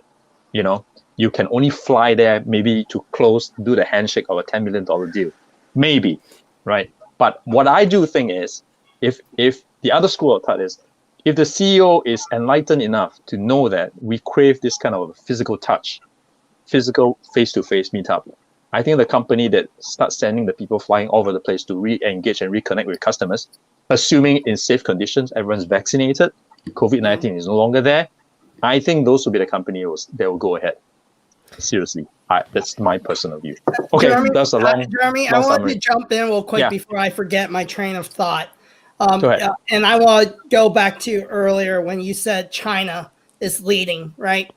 It's very interesting. So 2 years ago, Jenifer and I, around November, around Thanksgiving time, we're out in Cambodia, right? We had a marketing meeting with some CEOs out there. And what I found really interesting was Facebook is, to Americans, is kind of a dying platform, right? In Cambodia, everyone has 10K followers. Let me repeat that, okay? Some of these people have dirt floors with a shop. They all have 10 to 14K followers. I don't even have 2K. Facebook is not going anywhere, people. Jeremy. You know, I have 300. And on top of that, the difference is in Cambodia, it's a way of life. Their Facebook page is their income. It was crazy. We would be in our little rickshaw thing, or what do they call it? Tuk-tuks, right, Jen? Tuk-tuks is tuk-tuks. Yeah. I look to the right, and there's this girl just live streaming and just selling products in the back of a vehicle, like a Honda Civic, selling like hair products or makeup. And like it's everywhere. I turn left, I turn right. So if Cambodia is doing that, that means Vietnam's doing that. So in India, in different places, because it allows their shops, right? They might not have the budget for $1,000 websites, but do you know a lot of these people, they don't have emails out there. So or physical addresses, or no way to deliver mail at all. Yep, because the way the system is and the way it was mind-boggling. But everyone, like you had these tuk-tuk drivers, and they do everything payment on Facebook. So the entire ecosystem, like everyone's on Facebook selling stuff. Like the little mom and pop shops, they're on Facebook. You go to the hotel, you're booking through Facebook. It was crazy. And they taught me something I didn't even know. They're like, "Are you verified?" And then I was like, "Yeah, my account's verified." And they're like, "No, do you have the blue check verification?" Like, and then they're like, "It's like the one Justin Bieber has." And I had this little, like a 20-year-old, and she was telling me, "Oh, you're not that big in the U.S. You have a digital agency, but you aren't verified." So, like, some of these people, like, they have their little shops, and they have to verify the blue check mark that Justin Bieber and Lady Gaga has. No kidding. It's crazy because they have like 200K, like the entire country following them. And it's the same with coffee shops, and it's like, it's crazy. And it really blowing my mind right now. It really opened up my eyes to the global economy. And they're like, Facebook's so important to them. And like, it's nuts. And so what Jeremy's saying, I can definitely validate firsthand. And it's not just China. There's certain economies that is their marketplace, you know? Yeah. Oh, I've not been to Cambodia myself, but if I want to, you know, get my outreach out, you know, 20K, 30K followers, I know where to go now. Right. And the best thing. In the US, aren't we limited to 5K or some shit like that? Like, aren't we limited to 5? But so how do we get followers? I don't know anything about Facebook. I literally have 300. I think I'm at like 360 of like friends on Facebook. Like that's it. I just got on Facebook this year. And for me, I always hated scrolling I did. Wait. What? Yes. Just you got guys on could Facebook tell you in this 2020. I did. But here's the crazy thing. Like I got on and I would like instantly got off because every time I pull my feed, it was just like negativity, toxic stuff. And I'm like, I can't do this. I can't do this. So move to Cambodia, Tim. Yeah, seriously, Move to like Cambodia. I need to take a trip somewhere and like just have a car full of stuff and be like, yo, let's do it. And I think the Philippines is the same too, because I have a team in the Philippines for my agency, and they're very active on Facebook, you know. And Telegram is another thing. They sell a lot of stuff on Telegram. So yeah. So Kevin put Telegram on his phone and connected with a lot of the Cambodian friends that we made. And his phone would literally ding all night long. Ding, ding, ding, ding. I mean, because they're constantly sharing new information. Like they're just so hungry for new information or to advertise to all their connections. And that is how they do business. So I got tired of it though. I'm like, can you turn that thing off? Was nuts. Like it was like busy. It went from like mom and pop shops to even their huge malls. And they were using Facebook. It's nuts. So interesting. So I have a question for all of you, maybe Jeremy specifically. Do you feel like the future of live streaming is more e-commerce? Like people are going to use live streaming for selling things more often? I think it depends on the needs, right? I wouldn't say even just selling things, because you talk about entertainment. That's why TikTok took off, right, during the pandemic. But even before the pandemic, TikTok was huge in China. So I just think that this is really a new normal, or rather new economy, new kind of needs and wants that is driving people elsewhere. Because gone are the days that whereby you have celebrities who became famous and everyone just wow, Justin Bieber, whoever that is. Yeah. Now anyone can be a celebrity. And I think the reason, whether it's selling things, e-commerce, whether it's live streaming and selling things, whether it's entertainment, I think people really just got a bit tired of, people who are high up there, celebrities. They want more relatable people, everyday people who we are, the six of us. So I think that's the direction where everyone's going. And because of the pandemic and because of live streaming and all, it has become accessible to everyone, whether you're on the receiving side or whether you're on the creation side, right? So that's my take. I think let's hear from Aldric, because I want to see how much you differ from my views. Yeah, man. Really quiet. I know. Yeah. Go ahead, Aldric. I've ever seen Aldric in my life. I know. This isn't like you. It's my way of giving back, because all of you are on the roll. So why should I stop the flow, right? Oh, well, we need to hear. Go ahead. We need to hear from you. I think I'll just speak from what I see.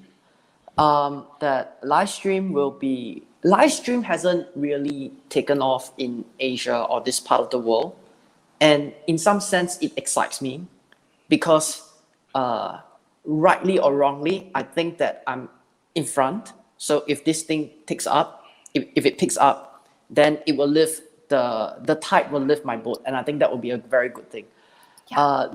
But for now, of course, that we have to grapple with, like, hey, where do we find our audience for the show? The orientation of bottoms up perspective is where East meets West. It's very evident that live streaming or going live on IG or on YouTube on the go is something that is in the daily life in the US across 7 time zones. At least that's the way I see it within US. But you don't see that pickup in Asia, where I live. I think that's also not the case in Malaysia, in Thailand. But we do have strong social media inclinations, like the one Kevin mentioned, like the one Jenifer mentioned. But the way we look at social media, we look at it social, not so much on media. When we do live stream, we are thinking about a decentralized media where all of us, we can stream and we can potentially reach every single smartphone or smart device. That's the technology decentralization part. But the story that Kevin mentioned, the one that Jeremy mentioned, you realize that their social element is within their community. So what Jeremy mentioned about the farmer filming his crops and putting it out to the market to sell, he's not reaching out to the world. He's telling his community, where there might be a lack of phones or whatsoever, that, hey, fresh crops, summer crops, ready for sale before winter, so come to the market. He's not thinking global presence. He's thinking community and proximity. community good. and proximity. It's the same in Cambodia. That experience, I seen that in Vietnam too. The entire resort, the beach resort, they are very close knitted. So when they stream at any point of the resort, they are streaming not for anyone else, it's for themselves. I work here, it's a beautiful place, blah, blah, blah, blah. And you look at the engagement that comes, all the comments is their friends. So where it's happening here, it's a deviation from what I can see and hear from my friends in the US, Canada, and Europe. When we go Facebook, I don't. But when we go Facebook or Instagram, all we care about are the people we know before we get connected on the platforms. That's all we care about. All those random bots that try to connect with us, if we have the time, I'll hit the yes. If I don't have the time, I hit the cross. That's it. So that's how we think about it. And I truly think that US is in the forefront in this, in terms of decentralizing the technology for the people. And this is my take. One of my neighbors got retrenched 3 months ago. So she's in I think she's in the later part of her 50s. So she got retrenched. COVID is the reason, or the reason. Then what she did was, she asked her daughter how to install Instagram. And then she asked her daughter how to go live. And what she did next was a marvel. She started going IG live, showing how to bake cookies. She started going live, showing people how to make different types of cookies. And then she started shouting to IG live and within our neighborhood, through her phone, that there are cookies for sale. Are you interested? I'm at apartment block 2B, level 10. And if you need, I can send it to you. No delivery charges if we are in the same precinct. So in that sense, if I look at it, there's going to be huge potential in terms of technology pickup, because what comes up usually comes from something that's coming down. And this thing that's coming down is the job market. The moment we can no longer look at the job market as an opportunity to arbitrage our time for money, people always find a way. And if that way is through our smartphone that we carry with us everywhere, I guarantee you, everyone will start going live. No one is going to sit there to die if they have elders at home or if they have young people that they have to take care of. So I think the potential is huge. That's how I see it. And I wanted to just paint a picture real quick for our audience in the East, right? The way Asia space is set up is a lot different than the US. So here in the US, you get in your car, you drive, everything's pretty spread out. Asians are all about community. So like in Hong Kong, Singapore, Vietnam, all those places, right, out in the East, you go downstairs and there's food to eat. It's not, oh, you go downstairs, you got to drive 7 minutes to your closest McDonald's, right? There's probably food stalls. There's different people out there. There's a grandmother who, baked for 12 years, right? So the context of it is you guys have to understand why life works the way it does in Asia versus the way it does in US. So everything's very tight-knit. Everyone knows each other. If you live in the same complex, you probably all know each other because you guys go up and down the elevators and you see each other. Yeah. Everything's built this way, right? Because they don't have the kind of room the US has, right? Yeah. So, but I want to ask one more question, Aldric and Jeremey, and I know we're getting close to the end of the night. And TikTok is big. Like a lot of people are talking about it in America, right? How did ByteDance do out in the East? So just to put in the context, ByteDance is the founder, like they're the same people that own TikTok. Parent company. Before all this government stuff in the U.S. is happening, right? So we don't know who, the ownership's changing. But I like to just hear how it works out there, and has it been effective? Has it not? I don't have full disclosure. I don't have a TikTok account. I've been thinking about it for a long time, but I really don't know That how says to. a lot. That already says a lot about I how don't to think know. about TikTok. Yeah. Whatever. I mean, position. it's like me being on. It's like me not being on Facebook in 2020, right? So it's the same thing. Yeah.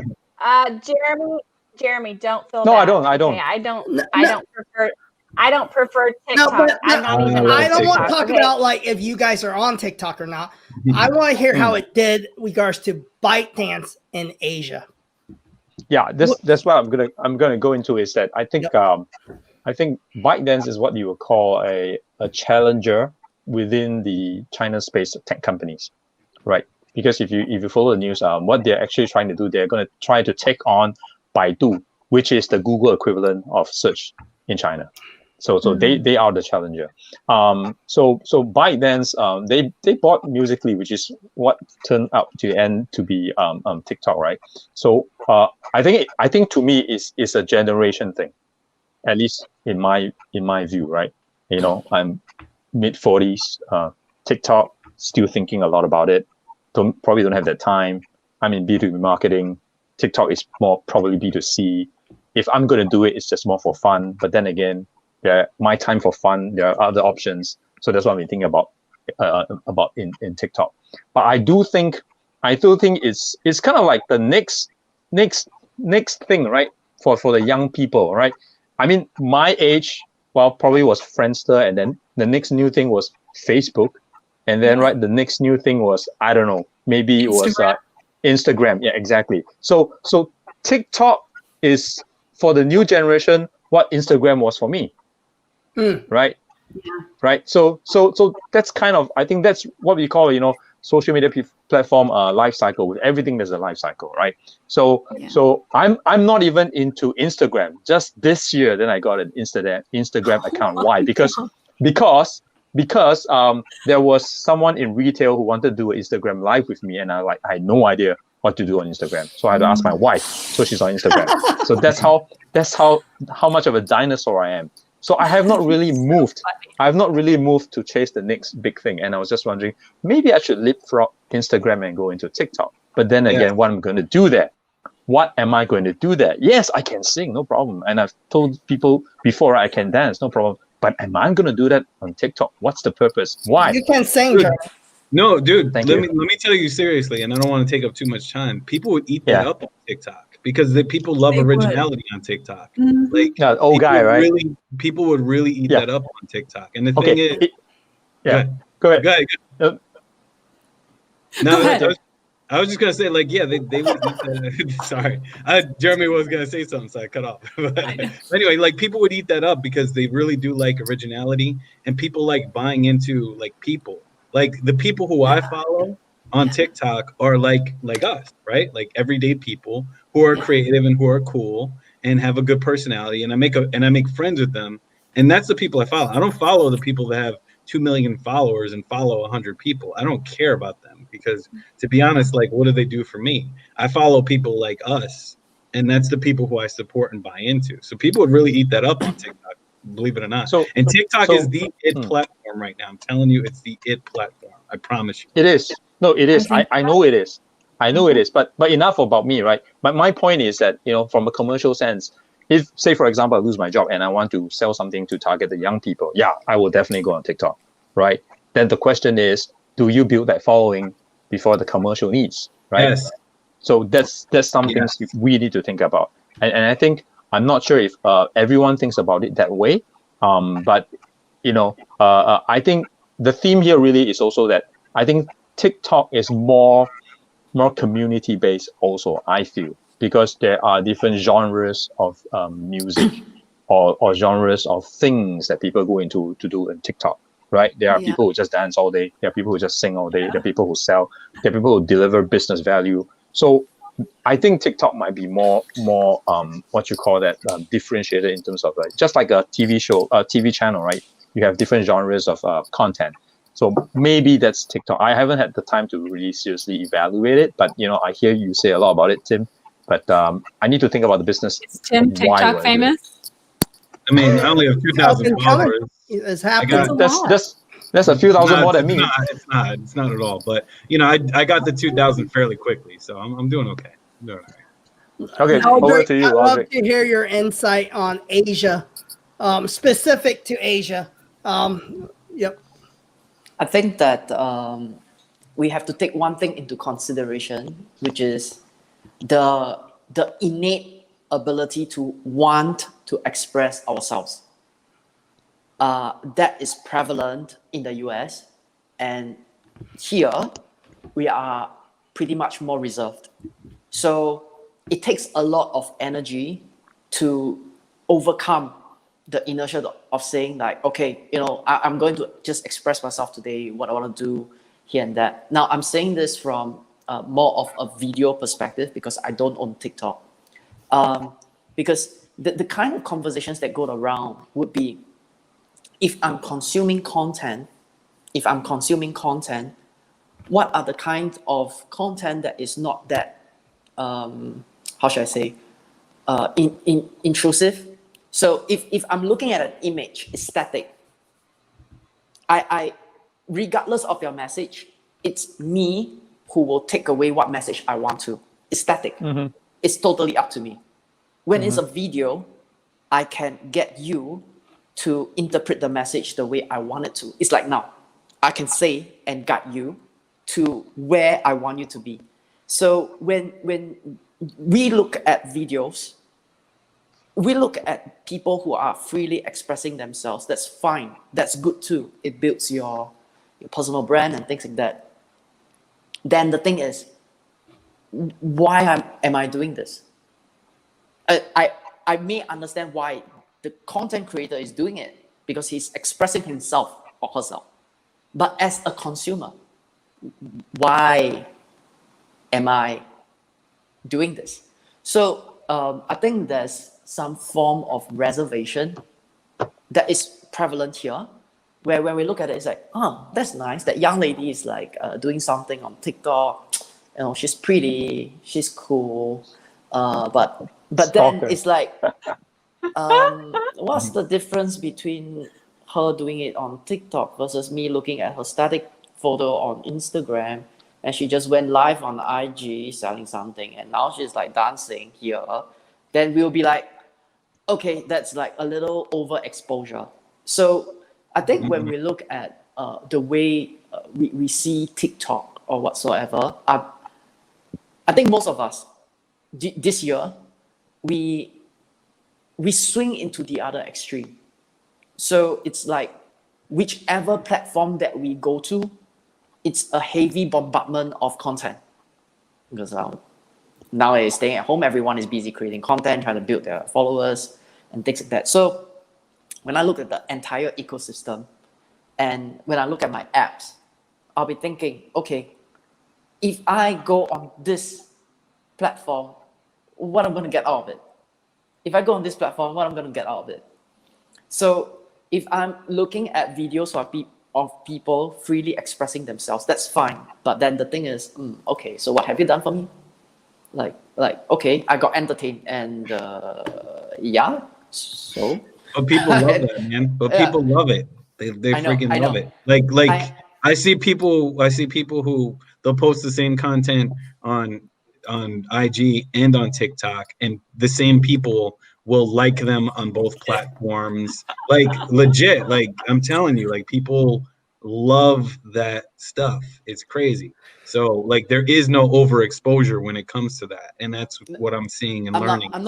So guys, let me finish. I'm not challenging the business case of TikTok as a platform. I'm just saying that there are different ways and perspectives in which, like, I'll say for myself, that different peoples around the world, when they look at it, when they look at the entire spectrum, they derive value from the way the perspective is wired.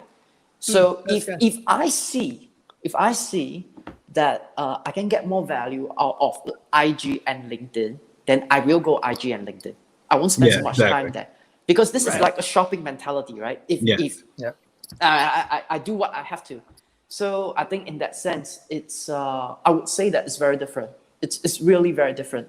So I don't think Jeremy and myself, if we have a TikTok account now, we're gonna do very well. I really don't think so, but we can try. You gotta try first. Jeremy. So guys, I wanted to hop on here, right? Yeah. So the gods of social media. So we've broken a few platforms tonight. And so I can say truly, so we wanted to test this. We've never gone live for over 4 hours, right? So Facebook was the first loser. Second is LinkedIn. LinkedIn just dropped. And that's why I wanted to interrupt Aldric, because we might not be talking to anyone. And then the winner, YouTube. YouTube. So we're still live on YouTube right now. Stream forever, it feels like. And and out of this whole conversation tonight, right? So we're talking about go live, and personally, I think the winning platform, social media platform, it's gonna last through the ages, the longest. And this is from a digital marketer that's been doing it since, what is the platform? I forgot. MySpace, right? So I think YouTube has stand the test of time. Yeah. I love YouTube. Yeah. I mean, it's still popular among the young people. The Gen Z that come to work at my agency, they're on YouTube still. Even though they're on TikTok, they're still on there. The old guy, my mother, she loved watching YouTube so she can listen to her Chinese music, and it stands across global. It doesn't matter if you're in India, France, Europe, Asia, anywhere. YouTube stand the test of time, and they proved it tonight. Go YouTube. So we're only live on YouTube and Twitter right now. Oh, Twitter's hanging in there. Yep, Not Twitter bad. hang in there. So You guys, I have to hop off. Thank you so much for having me on your mega show. It was it was such an honor to be a Thank you guest. for being here. we're ending here tonight anyway, and I appreciate our entire audience that's stuck with us. That's amazing. Thank you, guys. There's still 5 strong. There's 3 strong now on YouTube. We chopped half of them off on LinkedIn when they cut us. But appreciate all of you. You guys are what makes this community worthwhile. And thank you so much, Dana, for giving us StreamYard to utilize. Yeah. Yeah. Absolutely. You use it well. Your graphics, 10 out of 10. So thanks for having me on, you guys. Great hanging out with you. See you soon. Thank you, Dana. Thank you, guys. Bye, everybody. Thank you. Bye. Thanks for being Bye. with us. Yeah.